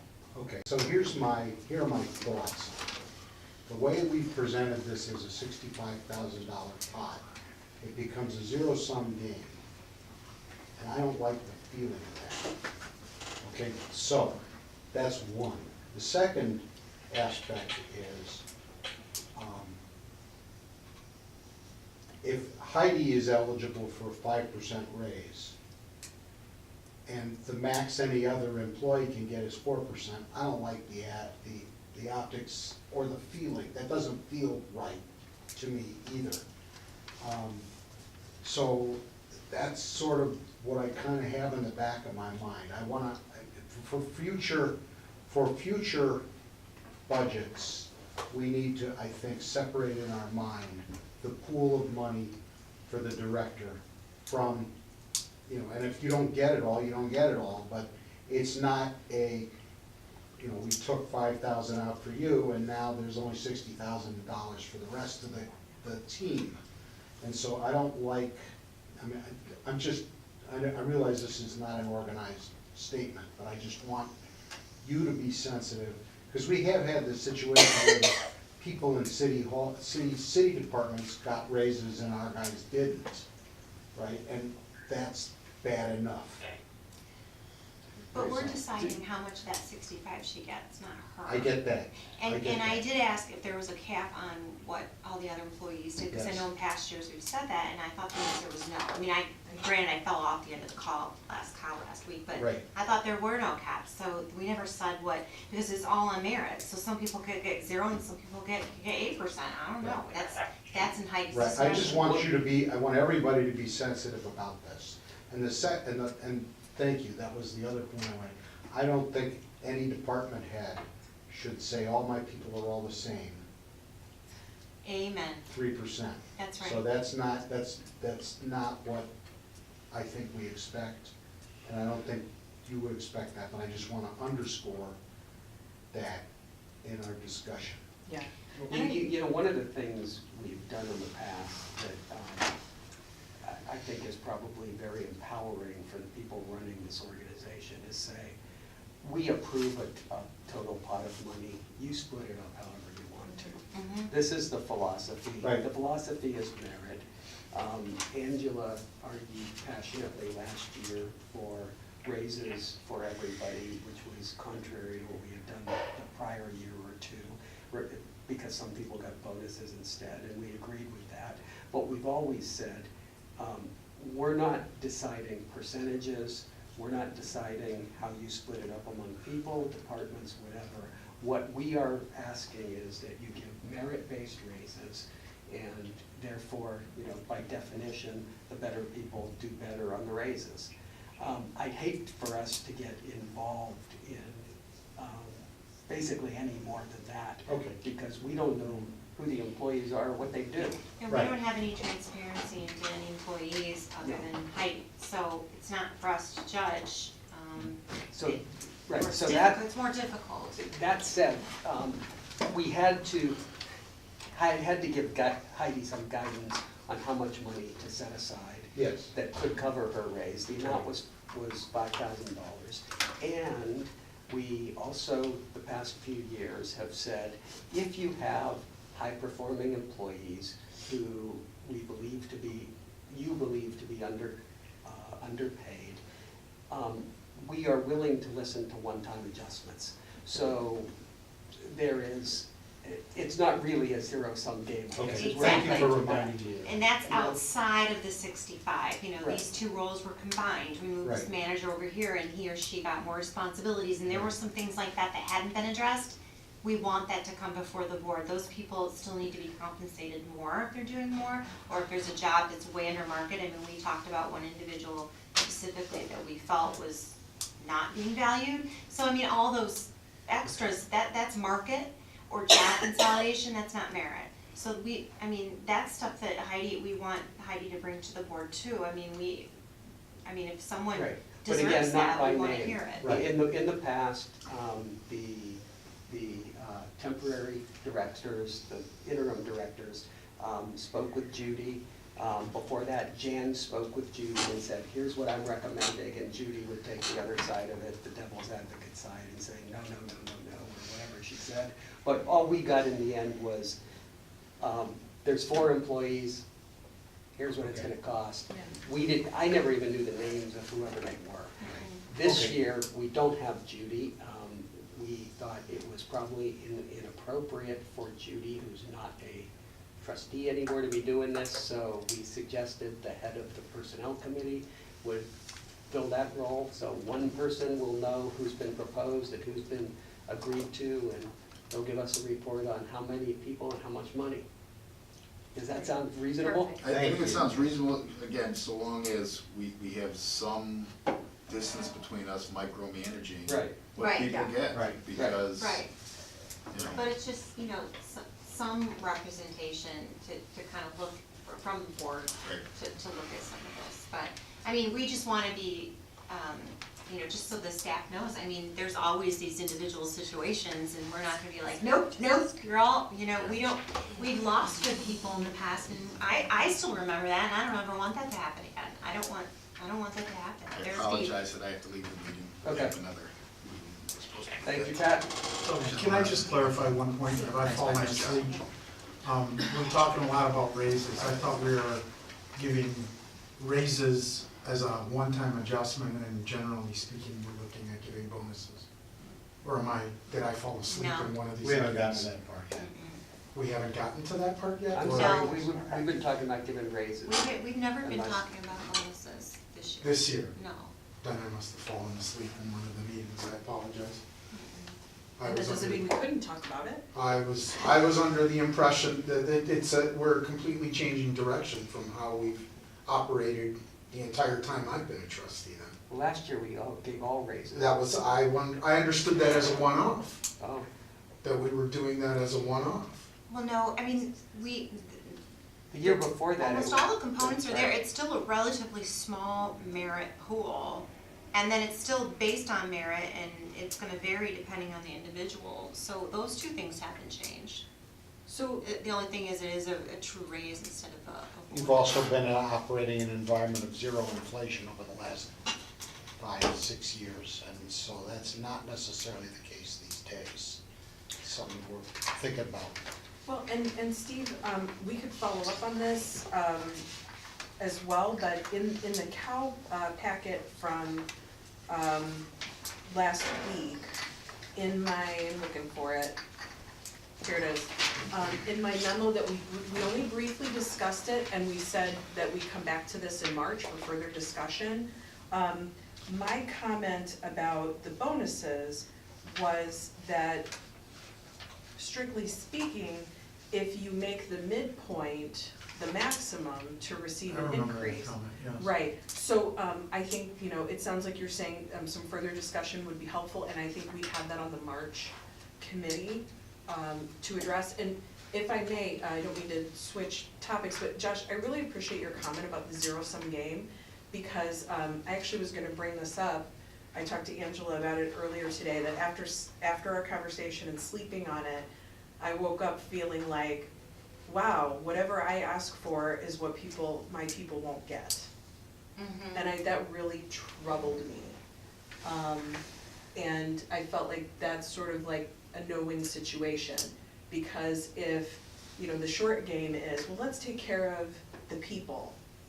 In the long game, you know, what does that mean for my compensation and, you know, how I feel, if I feel valued in 5 years. Do you know what I mean? The idea that saying, I think this should be my raise, please. In the same breath, I'm saying, and don't give that to take that away from me so I can't give it to my staff.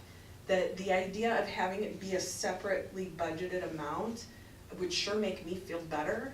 And I realize we already had the discussion, I get so we're it. kind of in this already. Yeah, because it's not up to you. I mean, we're gonna decide whether you get a penny of that, lady. Of course But, you are. but I know that, like, everybody's like, I wanna raise, everybody in their job, like, I wanna be recognized, I wanna get a raise, I wanna get a bump. I mean, every year we want, so you want those things, and that is taking you away, because it is, I mean, Right. your secret wish is what you feel bad about, because it's not really your decision, but I get it. Sure. I mean, that perception, and I don't know how to fix that. I don't either, but So- that's why I brought it. I think separate budgeting It is would the have to best be- way.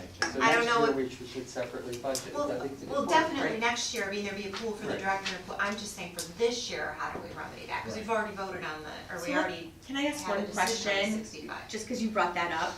Do you not feel that the pot of money, you're able to work with that pot of money with what the kind of raises you'd like to do? Is that what you're concerned with? If you take part of that pot of money, do you not think you have enough to work with?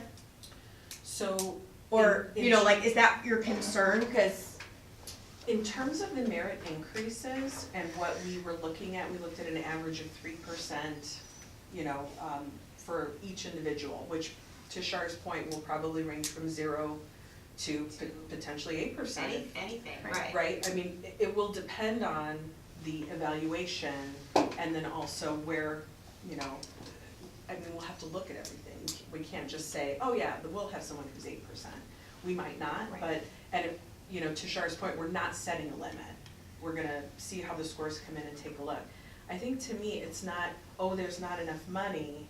It's sort of like I woke up in the morning and felt like, you know, I'm asking for a consideration that means I don't have it to give to my staff. So it's not that I feel like 65 is not enough to do what we'd like to do for the staff for merit. You're competing with them. That's how it feels. That's right. That's how That's it the feels. feeling. And then who do I advocate for? That's a Right. conflict of interest question. Right. And, you know, if I advocate for them, in the long run, am I gonna have a resentment? If I advocate for myself, oh, that's crappy, right? You know, I mean, then you're hanging your crew out to dry. So to maybe avoid that as even a situation, I think would be great. but what's great for you is it's not your choice. It's Absolutely. our choice of how much of that dollar amount we want to offer you. So that does take a little off of you, because this year at least, that's kind of the pot of money we're working with, and I understand though. But I think Heidi that- is indirect. She sits around this table with us, she talks to us, so there could be a perception that she could advocate for herself more than she could advocate for the staff. So it could just be a perception issue too, and it's better to just nip that in the bud. Right, well, Even though it is ultimately our decision. and You're not gonna have the staff come in and start advocating for themselves over you, right? I It's was just a never on a perception. board that gave Jan a raise. Joe, are you still there? Jose? I am, I'm on mute. Hey, Joe, do you remember how we did this in years, like, where we had a pool of money, a preset finite dollar amount for all bonuses, raises, whatever? How did we handle Jan? Was she part of that, or did we just do that separately? Why was this not an issue before? Maybe she just, My recollection, that Jan was part of the overall pool. that's how I remember it too, and she never raised this concern. well, and just to be, I mean, as forthright as possible, 100% the decision lies with the board. That doesn't mean that I might not try to negotiate. And to try to negotiate when I know that anything I advocate for myself is less than I have for my staff is where I feel the difficulty. And maybe there won't be any negotiation. And, you know, what ifs is kind of the game I'm playing with this. But I think it would just be cleaner to say, Heidi, you'll be able to do X for staff. Okay, And- so how do you feel about the fact that we didn't anticipate this? And to your credit, you're the only library director that we've had that cared enough about the staff to even think to raise it. So what does that mean? That says such great things about your leadership. Do we fix this issue? Do we move forward? Do we just make it clear that the board made a mistake? Maybe we should have 2 different pools next year. We'll do that to, avoid this issue. But for the moment, I mean, we can't just pile on more money. So how do you feel about that? I mean, I don't know how to bifurcate that pool. I might have an answer to that from a pragmatic Oh, standpoint. good. In the past, we've approved raises twice. And I think we were going down that path this time as well, because we've done the budget and we've said, here's a budgetary amount, but we are not agreeing that that's the amount you get to spend. Mhm.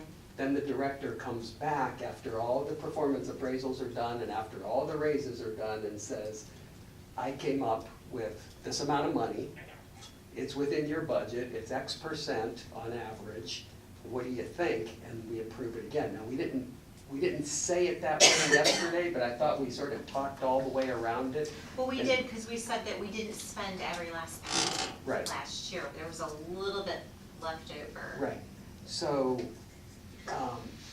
theoretically, in that kind of scenario, if Heidi wants to spend a little bit more and can justify it to the board and say, I know it's not in the budget that we turned into to the city, but here's where I'm gonna save it from, I can do this and still meet the budget, then there's a way to spend a little bit more. There's a way to spend less, so there's a way to spend more too. But right now, the number is just a budgetary number. We need to approve in total what the raise pool is. Mhm. And that always happens in April, I think, so that it can be done for the May payroll. Well, and I would advocate for potentially doing that concurrent with the budget approval, knock wood, in March.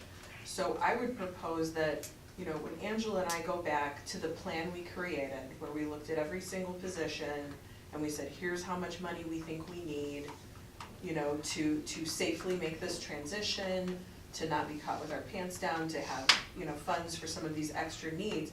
We provide that summary to the board, and when she and I take a look, we can make sure to, clearly show where, how, what we're thinking in terms of FTE, and when she and I take a look, and we, maybe we say, we think we're gonna end the budget at 97%, that's still $100,000 of cushion. Maybe the board could consider that as both, sort of the best practice, that we'd end with a 3%, and a potential pool. I'm not asking for a $100,000 raise. I'm just saying, if we're saying 97% spent, then, Right. 3% is over $100,000. And we could operate, the board could operate within that. So maybe she and I could fulfill your request, Josh, so that you have the information you all need to make these decisions. And we could have both of these on the agenda for March, both the salary plan and the overall budget that supports it. Do you think that's feasible? Yeah. I think that's reasonable. I that's- think the other piece of information that we talked about too, not that we're going to adhere to it, but it's just another piece of data, is what's the city doing in terms of a percentage, and we still haven't heard that. No, we haven't received that yet. So, Well, I don't have anything else for personnel. I don't want to belabor the conversation, but I just want to thank you all for your engaged discussion. I mentioned to the personnel committee that, a lot of times when I talk with other library directors, they'll say, oh, they don't read the packet, or, oh, it's hard to get them here, or, oh, it's hard to get a real opinion out of somebody. And I was like, not me, and I brag. I'm like, you're jealous, aren't you? Seriously, apathy. brag. I do. Apathy is a word I would never consider using, and I know that in some boards, that's a challenge that other directors face. I really appreciate the candid discussion, so thank you very much. All set? Yeah. Thank you. Okay, Friends of the Library reports. Okay, I've got 3 things. In our March newsletter, as we have in years past, we will support our friends with their membership drive. There'll be an envelope inside the newsletter for people to join the Friends. And if you haven't yet, I'm sure they would love to see your envelope and generous check. On March 1st, the Friends are talking about accepting donations again. We don't have their workspace quite completed yet. We still have some work to do there, but they're still anticipating that as the date to start receiving donations. That's physical donations, not money. Physical donations, yes, donations of materials. So John has been wonderful reimagining that space for us, reutilizing old furniture.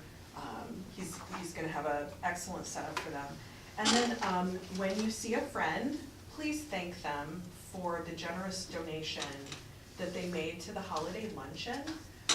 This luncheon is for staff, past staff, trustees, past trustees, friends of the library, volunteers, past and present.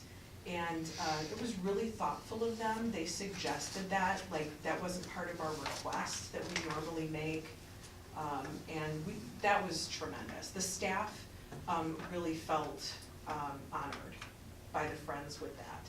And the library administration met the donation, and so we provided the food together for that event. The staff did a tremendous job planning a value yet delicious luncheon. Staff provided desserts. It was a great party for less than $500, and the sense of community. We'll let you do my daughter's wedding. Yeah. The sense of community was excellent.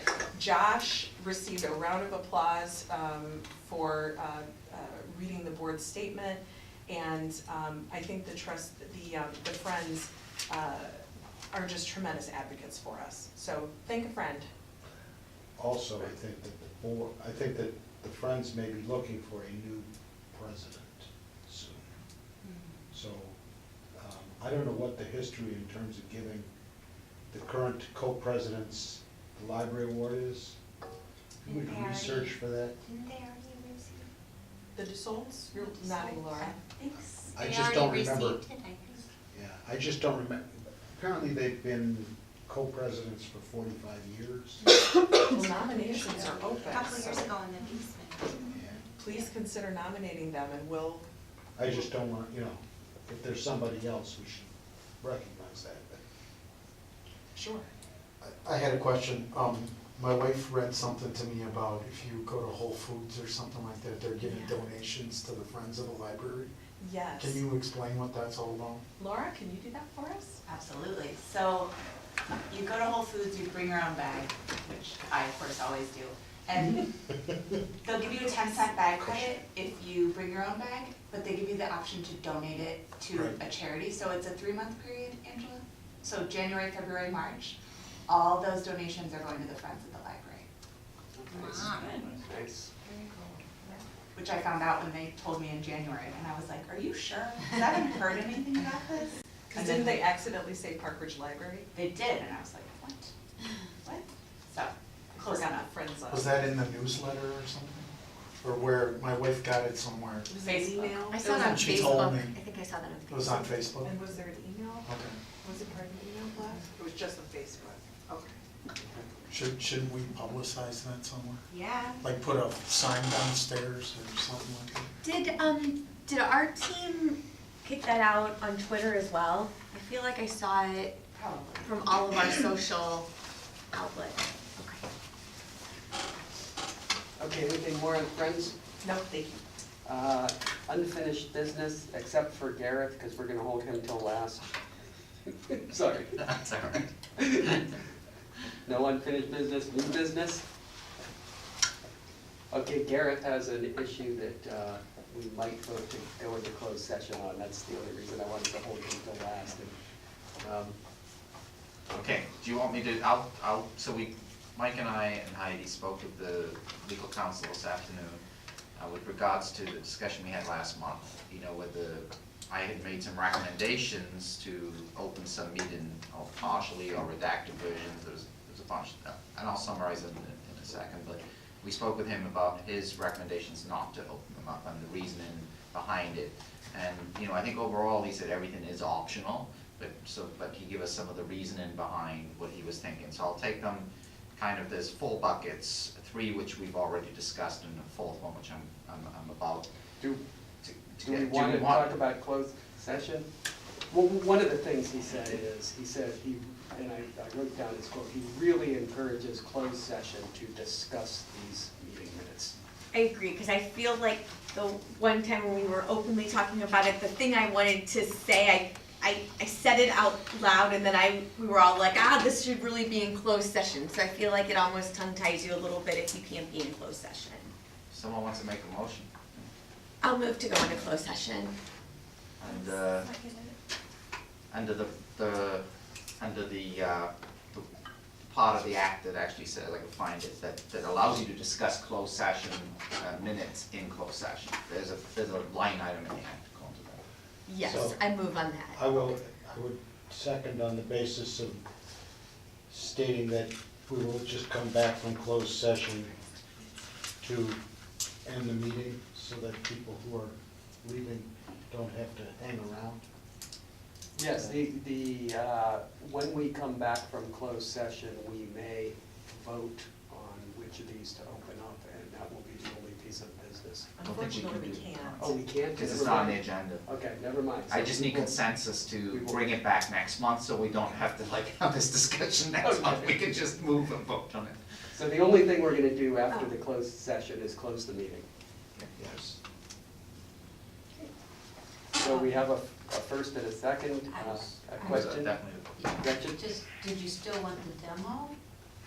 Yeah, The self-check? let's adjourn for the self-check in demo, and then come back up and finish what you think. We can take the motion, so then they can, on the record, and All right. Okay. have a 5-minute break. Very good. So, Any discussion on the motion? sorry, I got Lauren as the proposer. And Karen seconded it. Can we have a vote, please, or can you call the vote, please? Yes. Drabilovich. No. Kime. Yes. Lamb. Rappasan. Yes. Reardon. Yes. Paul-Sagerman. No. Kennedy's no. Egan. No? Yes. 6. You're right, sorry. It's okay. Yes, Yeah. Berkham, sorry. I thought I was off. I'm sorry. It's all It's right. never been this close before.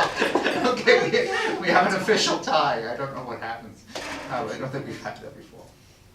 Is it Mike's casting vote, or do we just, does the motion fail because it didn't get a If the majority? motion fails, you don't have a majority. Okay, that's how it works, okay. Okay. Motion fails. We can either postpone or discuss it in open session. Or you can speak carefully.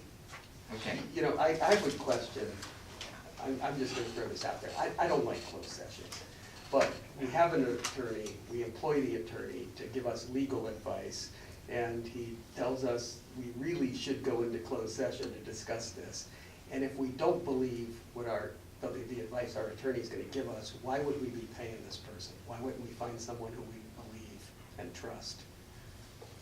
Because it's a That's just the recommendation. question, yeah. It was, we could take it or leave it. It wasn't like you must, or you will break the law. This absolutely has to, it doesn't bind your vote. And your attorney is extremely risk averse, is there to protect all course. of your interests. And I I'm just, just not sure that we're gonna discuss anything that's that. and we're talking about opening up Yeah. closed minutes. It's like, I just think we should be able to, we're intelligent people, we should talk about in the abstract. If one of the no's then feels like they wanna change their, as I talk, just stop me, you can always propose another motion. It's fine. Okay, so the 4 categories, the first one was about there was a director review, set of meeting minutes, but there was, at the end, there was a discussion, you may recall, around, it said it had nothing to do with the director's review, and it had at the top of the meeting minutes, these most probably are not IOMA compliant and shouldn't be closed. That section discussed certain things about outside counsel and potentially changing outside counsel, and nothing to do with the motion that put you into closed session. The lawyer, our legal counsel, said that he thought it was airing a little bit of dirty laundry, and it was not a professional courtesy to the other legal firm. So I think his I don't know if it was lawyer to lawyer that was clouding his judgment, or whether it was just a profession. So that, I thought that one, to me, felt like we should just open it up. It says nothing to do with the motion. That's professional courtesy, I couldn't have I totally disagree with that. But agree to open it. Yes.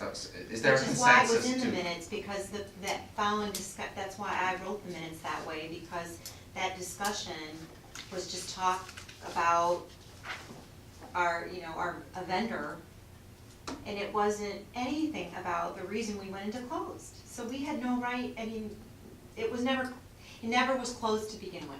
So there's no question about opening it up, it never was closed, in my opinion. I agree with Sharon. And yeah, it's embarrassing, too bad. We didn't like our firm, and the public can see what we said about them. It's what we said. There were a lot worse things said in open session. That have been said, absolutely. So what's the point of this discussion? We're just making, I'm we're trying just to We're saying getting that a we're. consensus. I'm trying to get a consensus All to right, know as if to I. whether we should vote on this. This at one the next seems board pretty meeting. Yes. straightforward. This one's okay? Put it to a vote. Yeah. Okay, that one's okay, all right. The second one is about, But just the part after the director, of course, Right. that's all that was Right. proposed originally. Right. yes. That was all that I came back Yeah. with. So by Okay. consensus, That one's a yes, Okay. that one's a yes. Okay, there's an old note where you may remember there was a phrase there that seems like it might be a scrivener's error. But we can't tell that because it was done a long time ago before anybody was on the board. And there were some minutes there that talked about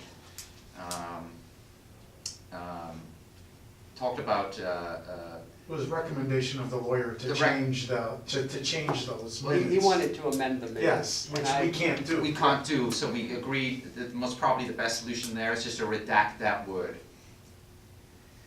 Or alternatively, just open them up. Yeah, you could do it, but, yeah. Without. my sense is, one. we didn't close it, we shouldn't open it. We don't have the context, we don't have the people, we don't know whether that was an error or not, it should just remain closed. You just redact the word. We could, but I don't know the context. I don't feel confident voting on something I know nothing about. But if I'm a member You of the read them, public, they I were wanna- available to you. Right. I wanna see it, and I wanna judge, and I can make the determination that it was a scrivener's error, and as a member of the public, let I me be the think- judge. I think we should just open them as is. I If do too. anybody asks a question about it is a single word 3 times in the document that somebody believes is an error. If anybody asks a question, it can be answered. Right, you can say, we have those minutes. Yes. Right. We've tried to talk all around this.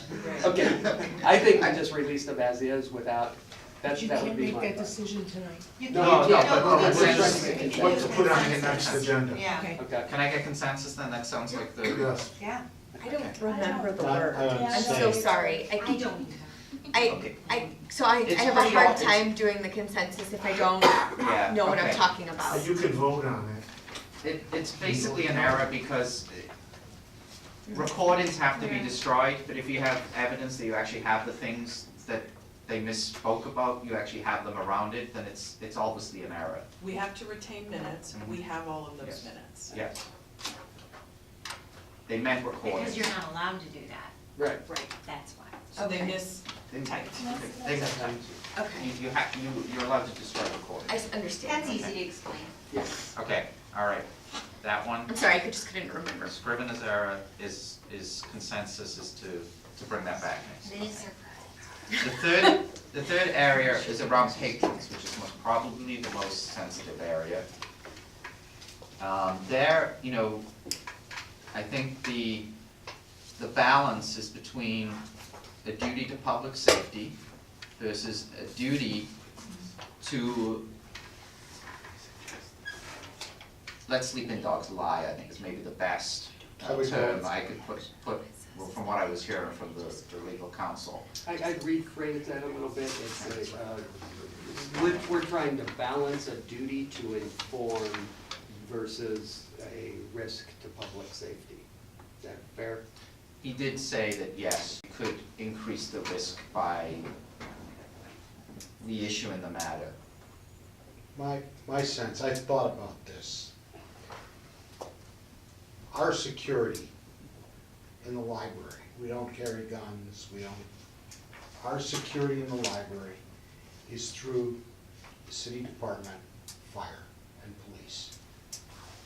They have their own minutes, they have their own spokesman, they have their own resources. It's their job to make this public statement or not. We dealt with the patron issue, we dealt with an employee issue. I don't think it's our place to second guess whether the cops are bearing it or not.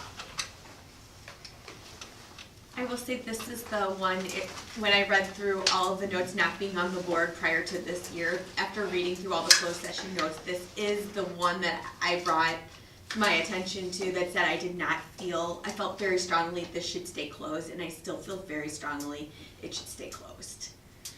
And I think it also goes back to that I think it was in several closed sessions, and the last closed session was the one that gave the finale of what actually happened with said situation. And I know a lot of that we talked about redacting and not sharing, and I felt if you're giving part of the story, you have to give the full story, and I still feel very strongly that this story is not one that needs to be told from our point of view. If it's something that was shared from the police department or something like that, I think that's fair for them to do, but I still feel strongly to keep it closed. I agree with that one.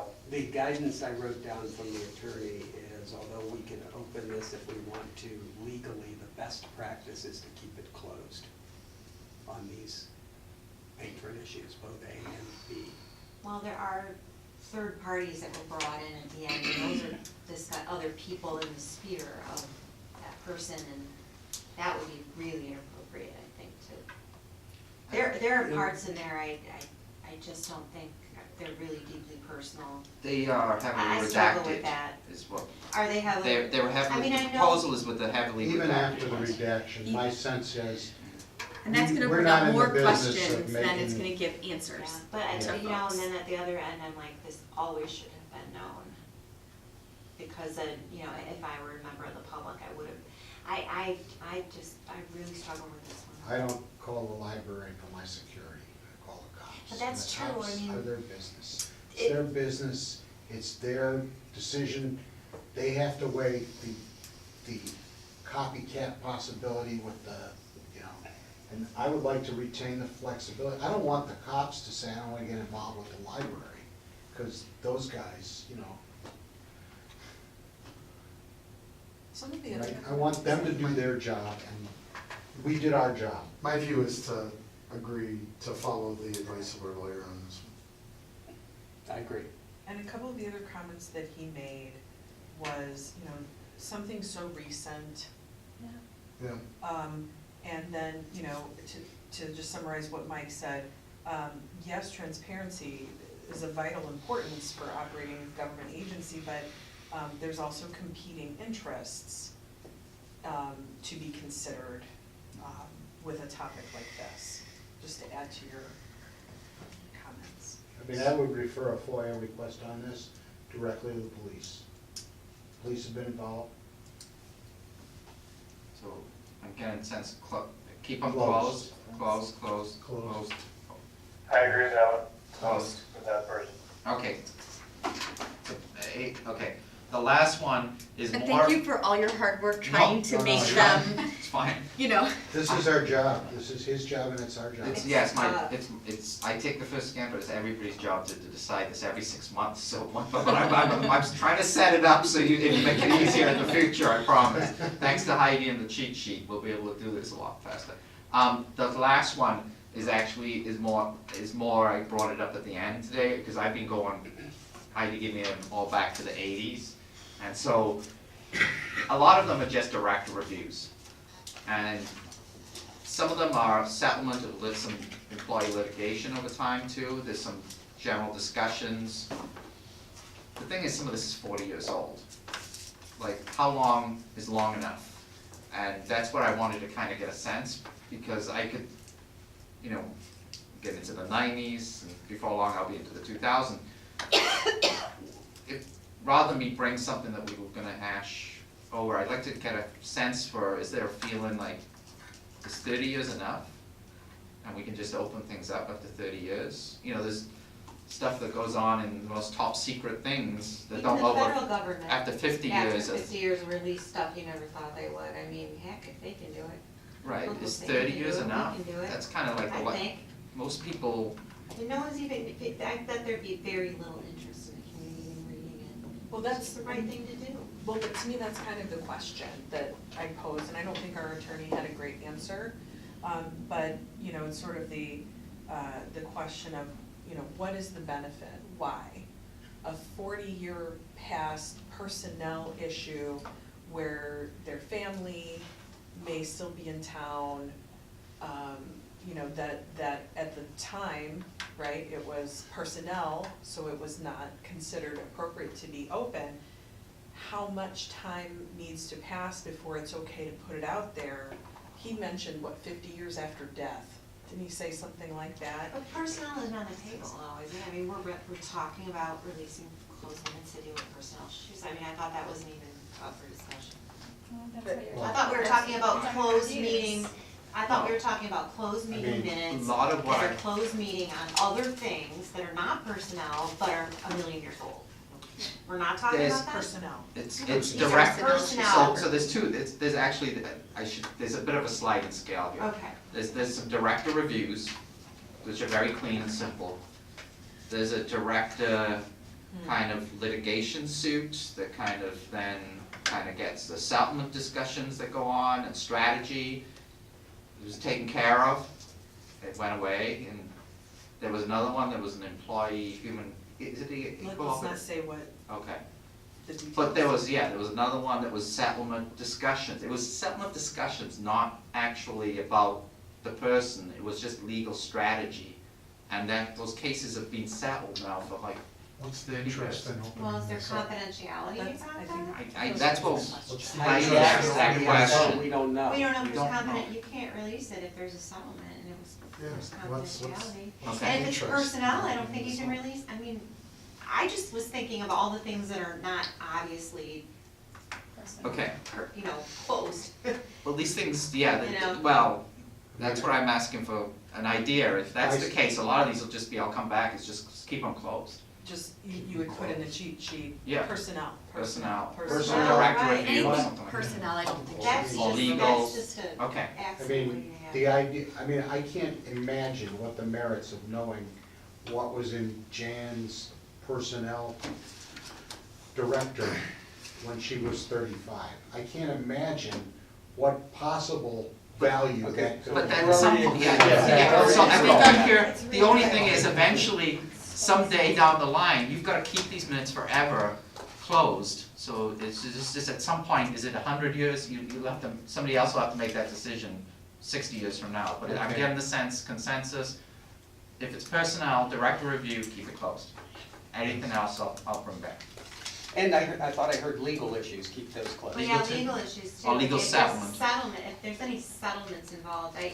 you have to assume there's confidentiality. Okay, okay, but this is perfect, this is what I wanted to get. But if somebody went to consensus on. closed session because they wanted to, like, talk about someone's birthday cake, then. Well, or let's say it was a real estate deal, I don't and the know deal how- is closed. Right, Open it up. let it out, Yeah, let it out. air it. Okay, this is very helpful. I got what I needed. Good, anything All right, else? Steve. Anybody wanna move, do we end this meeting? I'll move, I'll move. second. All in favor? Bye. Opposed? Opposed? Again, Jim. Everybody hang on. Please hang on. Till your battery dies. We'll be right Good night, back. all.